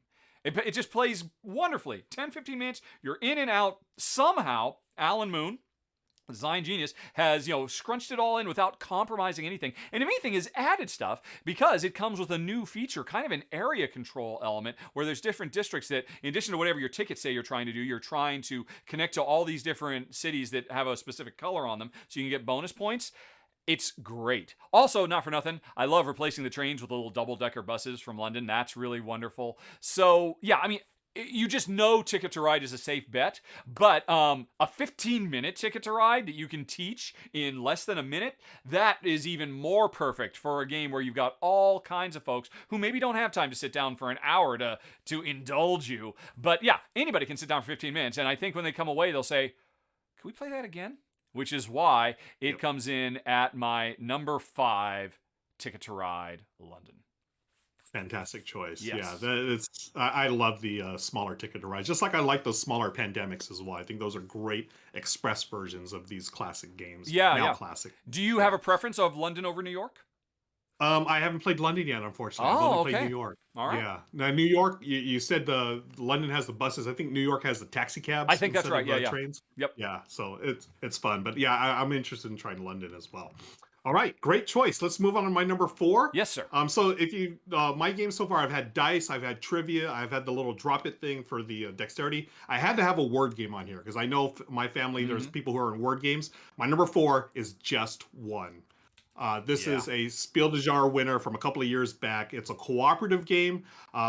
You're trying to guess. There's, I think it's 13 words that you're going to get, 13 different cards, but each player will take a turn as the guesser, and everyone else is going to help them guess what they do not see. There you have the word in front of them. You can see right there on the screen there for those of you watching. One person is going to randomly choose a number. That number corresponds to the word they must guess, and everyone else has to write a word on their little easel there. And then the guesser will close their eyes while everyone compares answers quietly. Any answers that match are erased. So you want to be unique, but then you want to make sure those words aren't too unique where you can't figure it out. And then whatever words are remaining, the guesser will open their eyes and look at all the words and try to guess the one word that you're trying to get through to them. You go through it. There's 13 words. If you get them all right, which I've never done, I think the most we've ever done is 11. It's a wonderful game. I had not played it for a while. I think for at least a year, until recently I got reintroduced to the game from a friend of mine, my buddy Daryl. We got together with his friends, and I was like, wow, I forgot how good this game was. This is a fantastic game. It is brilliant. I can see why it's award-winning. It still holds together. I have played this with my family. It's always a hit, and that's my number 4, Just One. I seriously considered this. I think this is the closest we've come to a crossover so far, because I almost put it on my list.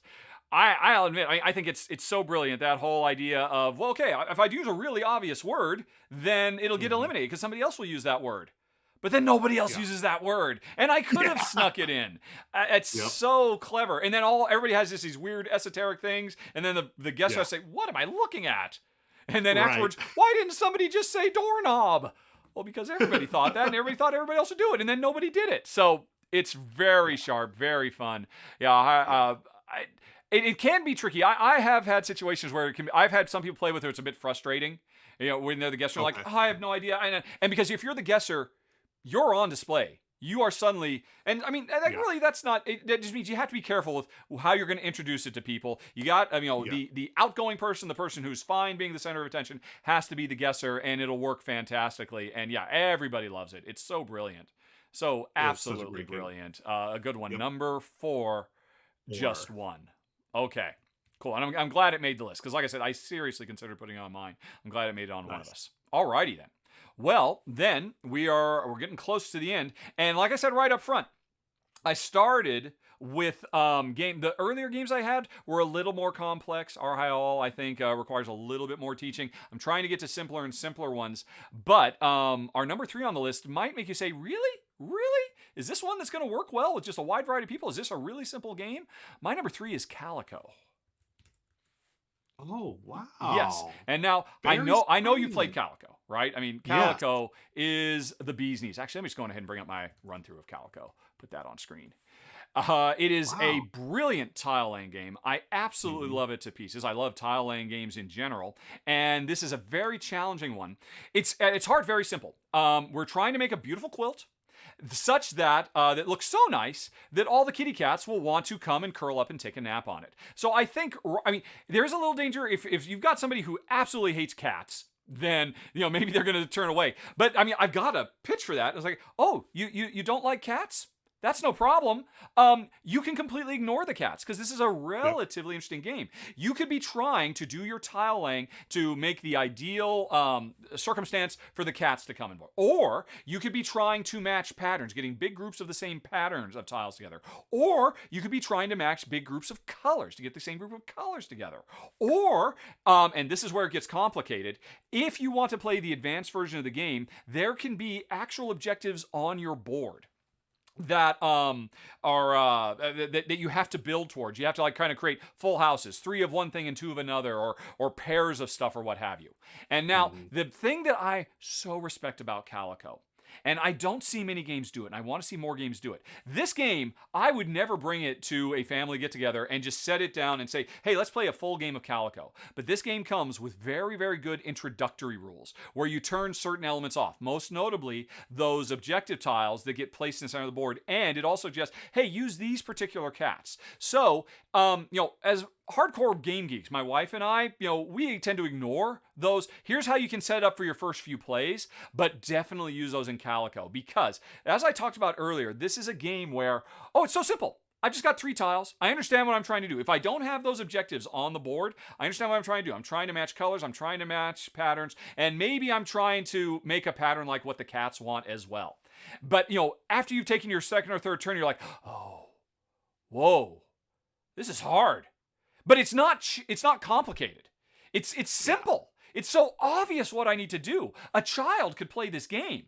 But to play this game well requires you to really focus like a laser. And of course, that's what I love about games. Here's the deal. If somebody at a family gathering, so what do you like to do for fun? I say, I play board games. And board games, really? Like Monopoly? I'll say, no, nothing like Monopoly. In fact, if you got a few minutes, let me show you what a real board game can be. This is the one I'd want to show. I would lead with, this is one of my favorite games of all time. This is in my top 50 games of all time, if I recall correctly, or my top 75. And it works so well. I set it up with the intro variant. We just start playing. You can teach these rules in less than a minute, and as the game blossoms, and it's interesting, there's this strange dichotomy. Your understanding of the game grows as you're playing. At the same time, your options are shrinking and compressing.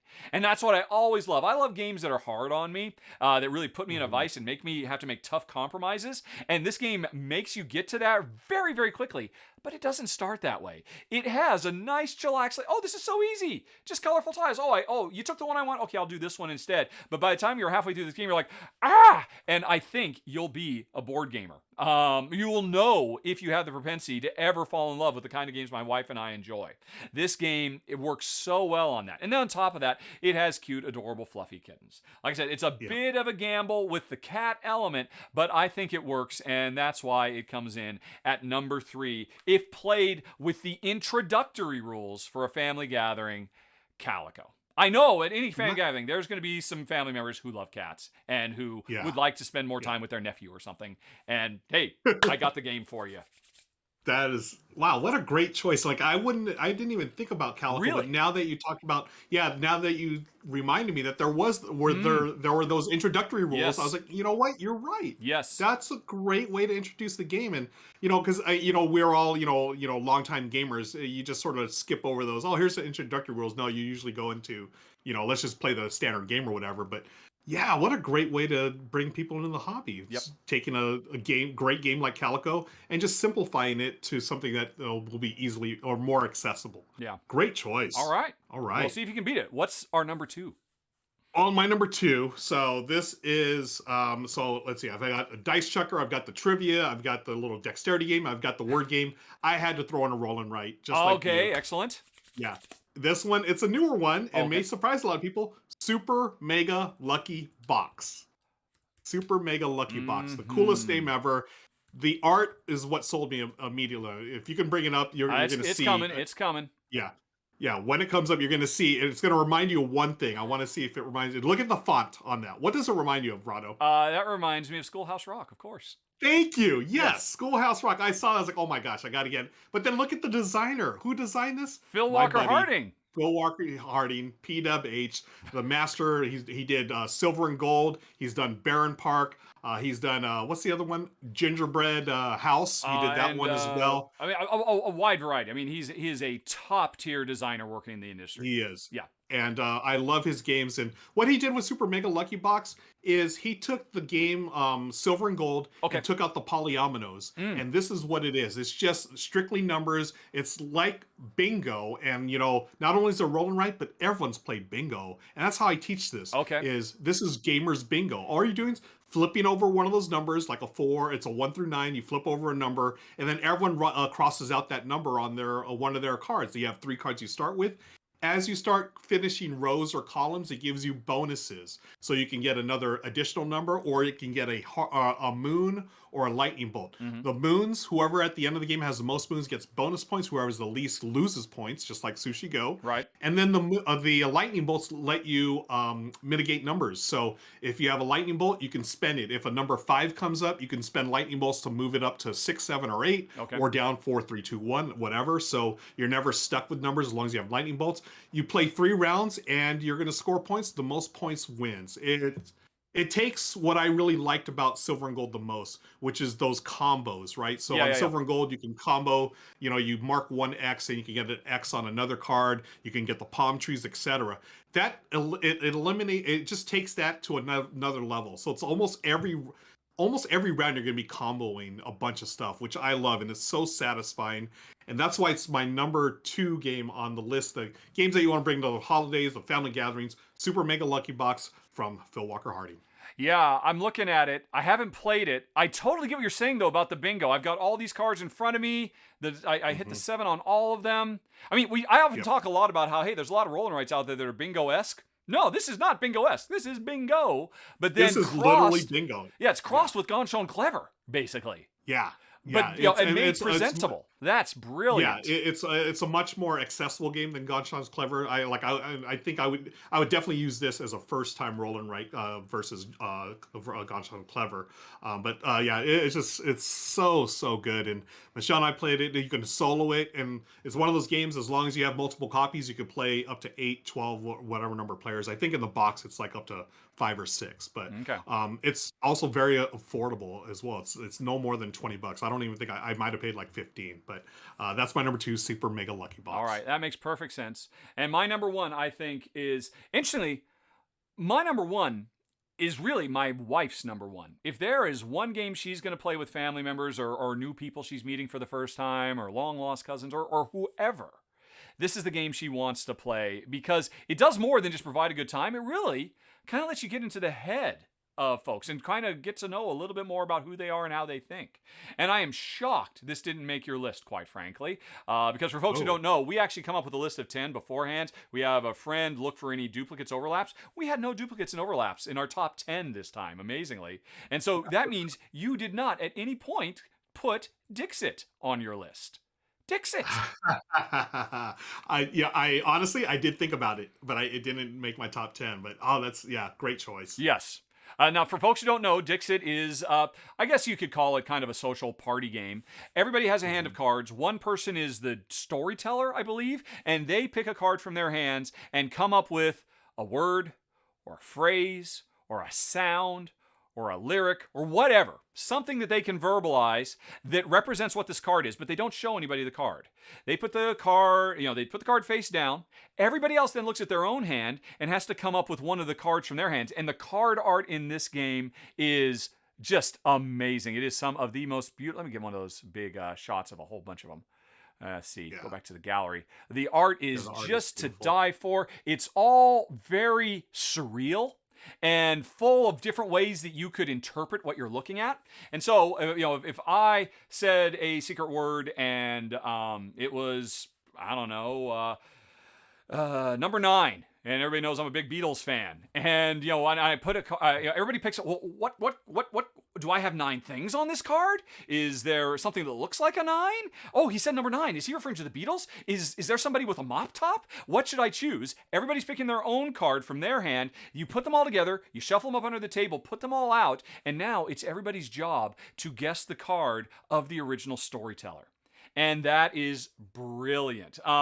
Because what inevitably happens is, sometimes, I got no cards. I have no idea what to do. I'll try to put my best in. But sometimes people will come up with really interesting connections with the word and their art, or the storyteller will as well. And the most fun is not tallying the points. Because I'll be honest, there is a relatively complex scoring system for this, which you could almost completely ignore because the fun is just in, explaining yourself when you describe these things. But the trick is, when you are one of the other players, you want to come up with a good match, but not a match that is perfect. You want to play it loose because of the way scoring works. Because, the storyteller wants to have something that's not perfect, because the storyteller wants some votes, but if you're two on the ball, like if I say light bulb because there's a gigantic light bulb on my thing, then everybody will know it's me. If everybody votes for me, I don't get points. If nobody votes for me, I don't get points. If some people vote for me, for some people vote for the other stuff, that's how I maximize my points, and other people get points too. So the system is a little complex, but it's worth it because it's brilliant. But the important thing is, after the score is resolved for the round, somebody says, "What does that card have to do with number 9? That makes no sense. What were you thinking?" And that's where the game comes to life for Jen. She loves it so much because, you talk to people, you get to know them, you ask them about their job, you ask them about their families, you ask them about the weather. Nothing actually gets you to ask them about their creative thought process. And this game gives you a direct beeline into their creative brain. And that's what makes it so fun. That's what makes it so infinitely surprising. And it's why, I think it won the Spiel des Jahres, and it's gotten so many expansions over the year. And the expansions are, for the most part, just more cards to keep new, exciting, lovely ideas flowing in the number one game to play at, family get-togethers, Dixit. And also, I will give an honorable mention I put this for my wife, Jen, because she loves Dixit. If it were me, I would have put Mysterium, which is largely the same idea, but it makes it a cooperative game instead of a competitive game, and brings a lot more theme in. But it's still the same basic idea. Somebody plays a card, tells a story, and other players have to figure out, well, what did they mean by that? Either one would work, but I'll go with Dixit because I love my wife. And she won't go to a gathering without a copy of this game in the car, just in case somebody says, "Oh, so you like to do it?" She's like, "Let me show you." And she rushes out and she gets it, and then you're stuck at the table with her for an hour or however long it takes to play some Dixit. Dixit, wow, what a great choice. Yeah. And I haven't played this game, I think, in at least 2 years. And now that you've mentioned it, I may have to bring it to my holiday gathering. You should. Year. It will work. It's so good. Yep. So good. It just in the middle of everything else you're doing, of the high stress, it just makes you stop and completely rewire your brain and think about things in a completely different way. And and that's what makes it so special. So that was it, folks. 10 great games to bring to your family gatherings and share with your loved ones. And hopefully, we may be giving you some thought for that. But anyway, folks, we are done with the list. And on the way out, we just want to remind you, did you hear the secret word spoken? Did you hear one of us say gingerbread? If so, what game were we talking about at that moment? Send the name of that game in the subject to contest@rahdo.com and enter to win $50 in online purchasing power from our sponsor, AEG. And I don't know, I think that's it. Do you have anything more to say on the way out the door? Well, no, the only thing I want to say, and I'm so happy that AEG sponsored this episode, because I'm a big fan of AEG games as well. That $50 is going to get you some fantastic games, folks. So good luck to everybody. Don't forget to send that word or the game over there to contest@rahdo.com, where we said the secret word, which was gingerbread. And good luck, everybody. Gingerbread. Yep. Okay. That is it, folks. We are done. So thank you to Arraial for spreading some holiday cheer with me. Thanks to you for watching and commenting. If there's some we've missed, let us know. Maybe we should have put them on instead. And finally, thanks again to sponsor the show, AEG. Remember, folks, I've also got a live, right now, top 10 games from AEG. Hit that link in the top right corner or follow the show notes to go check it out. Thanks for watching. Have a nice day. Talk to you later. So long. Bye-bye. And we're out. Right. And WTF with the freaking browser. What I know, well, it's like everything just like decides to go bye-bye.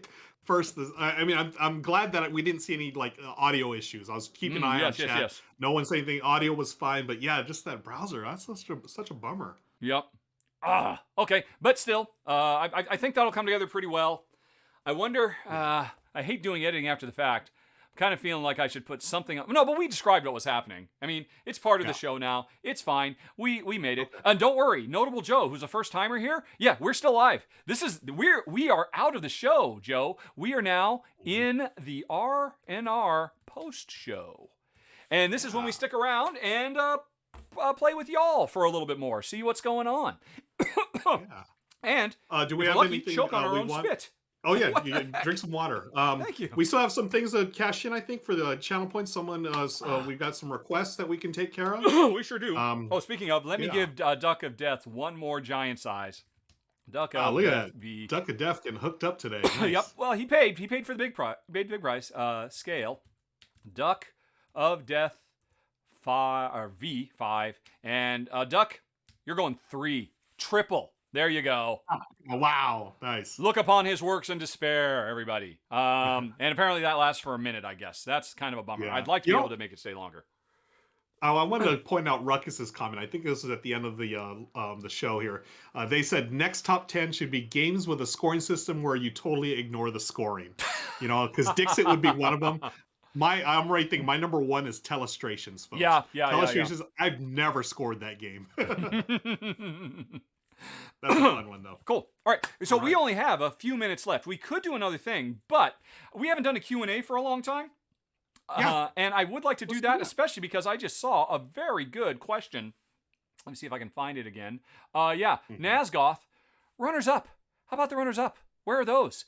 Because we always have an additional 5 that we don't talk about. And whenever we've done a Q&A, I've always wondered, is anybody ever going to ask? And nobody ever does. Somebody's asked. So, what were your others?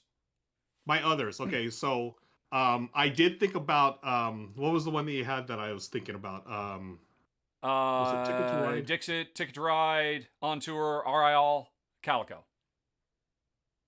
I think it was Ticket to Ride. Anyways, the other 5 that I had on my list. Fireball Island, The Curse of Volcar. Okay, Fireball Is that Island, really a good game? As I understand it, they tried to update it, but they didn't quite update it enough. But you're still saying it's updated enough for a party? I fully believe it's updated enough for a party. Yes, it's fine because again, table presence galore. Yes, people are gonna see it. Yes, and it's a playable game. It's not How the long greatest does it take? game. 30 to 45 minutes. Okay, I guess so. Yeah, because I didn't talk about it, but that was another big consideration for me. I wanted fast games wherever possible. Nothing over a half an hour. Yeah. Yeah. So that was on my list. The other one for a word game, Wordsy. Have you played Wordsy? No, I have not. I'm familiar with it though. Is that from Gilhova? It is from Gilhova. Yeah. It's a fantastic game. One of my favorite word games out there. But I decided to go with just one because it's a cooperative game and I think it captures the holiday spirit a little better. Yep. Another one didn't make it was Las Vegas Royale. It's Las Vegas, but with the expansion. It's got that Vegas theme. But for Vegas thing, I decided to go with Wits and Wagers Vegas, baby, because it was trivia as well. And you didn't want to repeat your Vegas fetish. I didn't want to repeat the Vegas, correct. Karuba was also on my list. Karuba, I didn't even think about that one. That's a really good one. Is that too complicated though? That's why I put it. Yeah, I wasn't sure if it was too complicated or not. It is sort of bingo-y, right? You just draw a tile and everyone puts a tile down, but with the movement, it could be a little complicated. Yeah, so that's the thing. The other one on my for all of mine, and some of them were more complicated. I just wanted to make even if it's a complicated thing, you really easily understand. I understand what I have to do.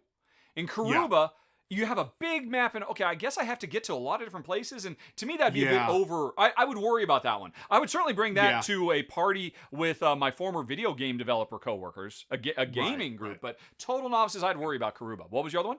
Yeah, and my final one, Point Salad, from our sponsors. Oh, AEG. sure, Point Salad, yes. Yeah. Wonderful card hand management game set collection. Super easy to teach and super fast. And that one we've had a lot of fun with at our family gathering so far. But you know what? Speaking of our sponsors, I had 2 more AEG ones. AEG is really, and they would have been on my list regardless. But anyway, so my number 10 was actually Tiny Towns. Everything I said about Calico applies to Tiny Towns as well. Yes. Yes. But you have to, I mean, 7 cards plus a secret card. I would have to do a little bit of surgery. If I wanted to bring this to total gaming news, I would say, okay, we don't have any secrets. And we are specifically going to use these buildings. And we wouldn't use the where everybody chooses, we'd use the card draw. I think it could work. Right. And my selling pitch to anybody at this party would be, hey, this is literally I think my number 27 best rated game of all time. And I played thousands of games. Of the thousands of games I've played, this is the 27th best of all time. Come play it with me. If you dare. Nice. So, I mean, so that hopefully, but I put it at the end because I was worried it is a bit more of a hump. I mean, Calico gives you like 3 cats to look at. Tiny Town gives you 7 buildings. And we forget that is a lot. So that's why it came in at the top. I wanted a word game too. It was totally paperback. I totally expected you to go paperback. Yeah. I just feel like paperback, I mean, because of the deck building thing, that element and all the different special powers they can get, I think it might overwhelm maybe. people at and you're right. party. And I put it at the end because there are a lot of special powers. But I mean, they're simple special powers, and everybody's played Scrabble, right? Next up, I love me some Fuse. I can never get enough Fuse. I totally forgot about that. That's a great really? game. Yeah. I didn't put it because that's a tough one. I mean, you have to have the right people. And it's so high pressure. People can get angry at each other playing that game. It can be a dangerous choice. But I love it so much. Jen and I have actually gotten pissed at each other playing that game, quite frankly. Oh, really? Wow. Yeah, and we both love it. We're both, I was going to say we're pretty good at it. We need to warm up, I think, a bit. Codenames. Where's your Codenames on your list? Oh, yeah. Okay. You didn't think of Codenames? Well, here it is. Confession, I'm not the biggest Codenames fan. Not my favorite. Yeah. I would rather play just one over Codenames. Yeah, 100 times out of 100. Well, obviously, I had the same choice, and I put Dixit over Codenames as well. I mean, these are all okay. Somebody's got to come up with something that gives hints to other people. And also, I couldn't not put Dixit on because of Jen, and I felt like Dixit plus Codenames didn't make sense. Plus, Codenames again, like I talked about in one of yours, putting somebody in the hot seat of having to come up with those clues. That's incredible pressure. And and that could be something. Look, I didn't come here to have this much pressure. So, but public pressure is worse. So that's why I kind of kept off too. Yeah. And then my number 6 was Truffle Shuffle, which I don't know if you played. Again, from AEG. I love Truffle Shuffle. I love Truffle Shuffle so much. And it didn't quite make the list because it requires comfort level with poker hands, and not everybody has that. Not everyone understands. Right. Oh, what's a full house versus 2 pair? And and so I was worried about that because the drafting is really simple. There's only 2 special powers. You could teach this game really easily, but I bailed. I kept it out of my top 5, which were simpler and simpler and simpler the higher I went because of the reliance on knowing. What's a straight? Why is it called a straight? What does it mean a straight? What's a straight or And that's the only thing that kept it out. Yeah. Oh, that's such a good game. And, I thought I didn't think of Truffle Shuffle, but I always compare that to Point Salad, where I think Truffle Shuffle is a better game, but Point Salad is the one that's easier to get to the table with new gamers, because it's a little more straightforward. It doesn't have you're just collecting sets of vegetables, whereas Truffle Shuffle, yes, you can have that, like you need 2 pairs or a full house or whatever. Point Salad is brilliant. I'm trying to remember it. I remember it's set collection. And there are no special powers, right? It's just getting the most pumpkins or rutabagas or whatever.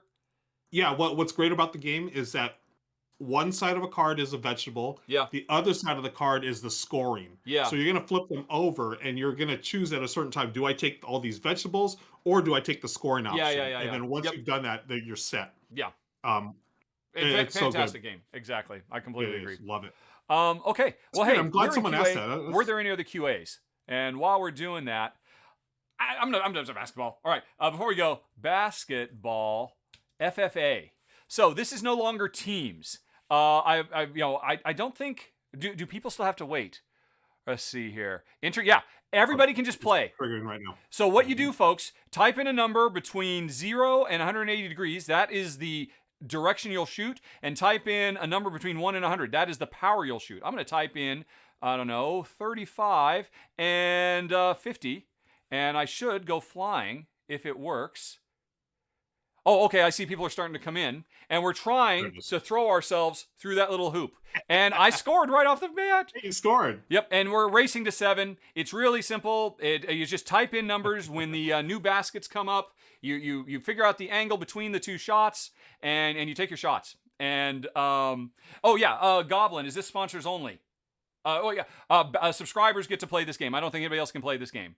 And right, so if I type in, I don't know, 67 degrees and I'm going to say 80 power. I'm going to fly off the top of the screen and I'll hopefully come back down. Oh, I think I overshot it. Oh, and there I go. Oh, yeah.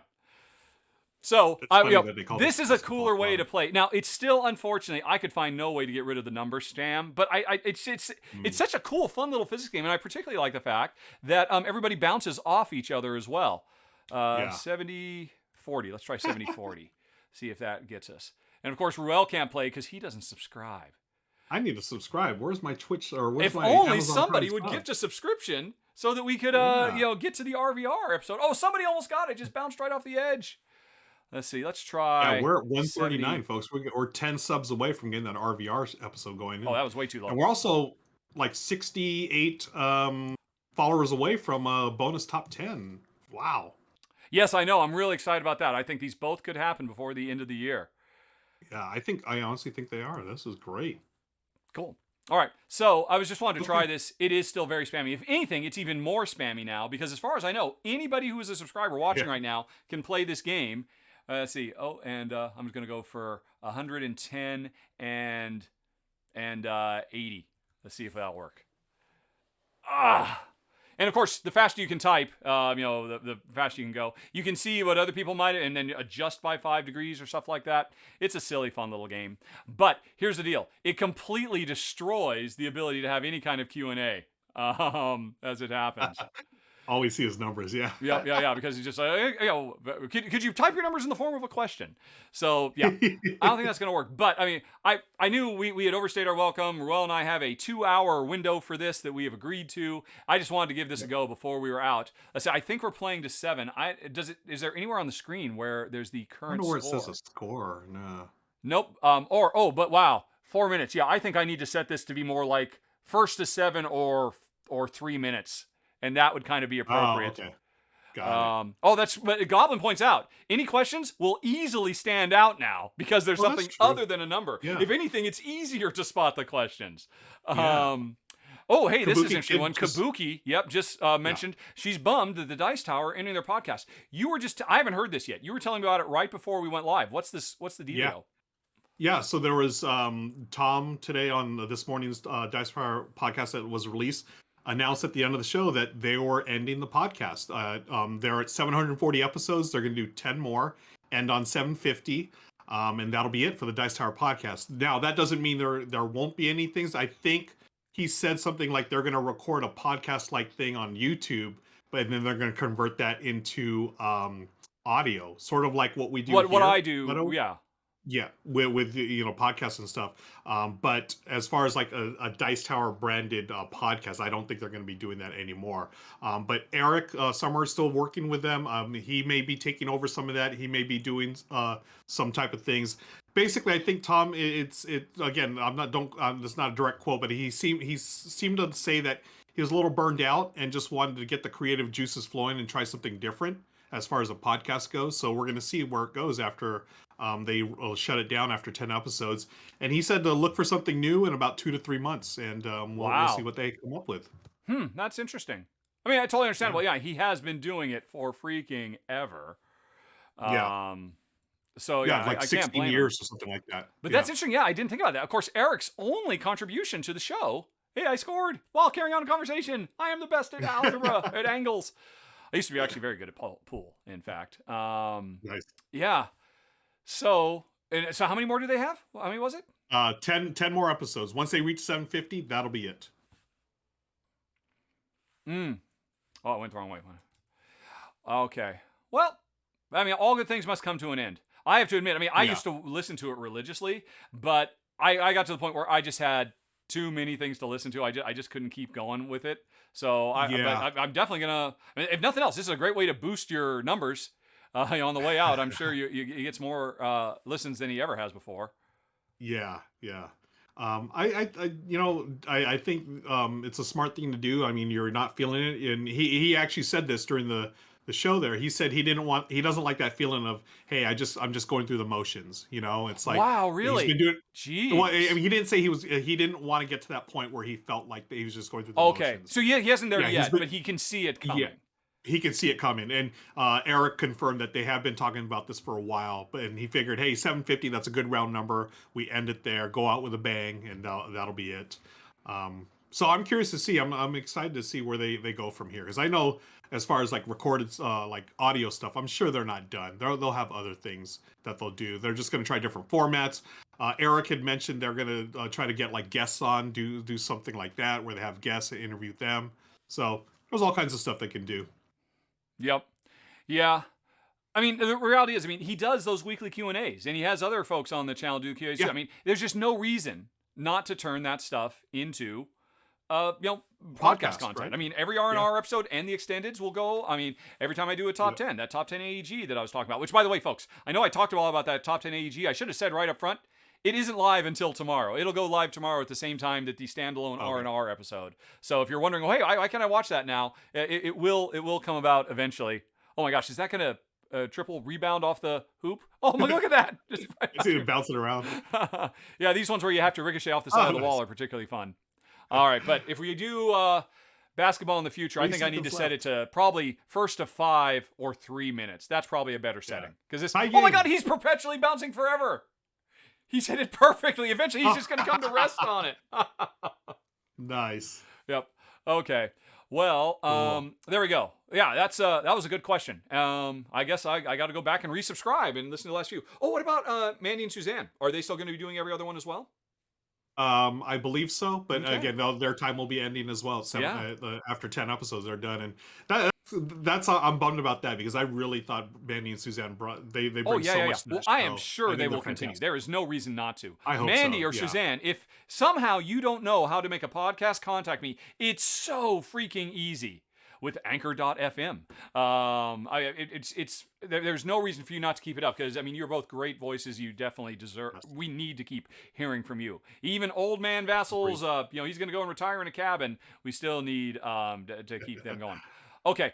All right, that was it, folks. We are out of here. I've taken more than 10 minutes of Ruel's time over the limit, so we will be back next week talking about another top 10, giving away more goodie stuff, and somebody's going to win that $50 gift certificate or affiliate, because I think AEG has the same problem as Fun Again. There are some countries where you can't ship to anymore. Yeah. So we'll figure that out depending on who wins. Don't worry. Some lucky winners are going to be happy, and maybe it'll be you if you join us next week. Anything else to say in closing before I find somebody to raid, or I'll find somebody to raid? No, just want to thank everyone again for hanging out with us, and appreciate y'all sticking around. As my voice was going in and out, not because of the mic, but just I'm still a little under the weather here. But as far as raiding, Maple Grande, they play board games. Maple Grande. Great. Well, I see Loozapalooza, and you wanted them last week. Yeah. So should we give it to them this week? Either week? One. I'm trying to spread the love. Okay. Well, you tell me who we going for. Let's go Maple Grande. Maple Grande. Yeah. Welcome. Because we have rated What is Maple Grande doing? They're playing a big old game. What is that? Oh, they're playing Role Player Adventures. That is very cool. Yeah. Nice. So, folks, definitely join the raid. Go say hey to Maple Grande. You will get a bunch more points that you can use for unlocking all kinds of features on the show. And we'll see you in a week. Or we'll see you tomorrow if you watch the prepackaged video, because you didn't quite get enough, or you came in late, or whatever it might be. Let's see. It looks like we're sending over 50-some viewers. Raid! Charge! Go get them. And if that works, we will go on our merry way. Now, what I can do is I can push this button. And it's raiding. And we'll see. Oh, okay. And they've got a very cute cartoony thing that warns them about the raid, it looks like. Oh, yeah. We got raided. Raided. Rahdo! Hello! Okay, but anyway, we can stop recording now, because this show is over. All right, Ruel, I'll see you next week. Hope you feel better, man. Okay. Thank you. Take care.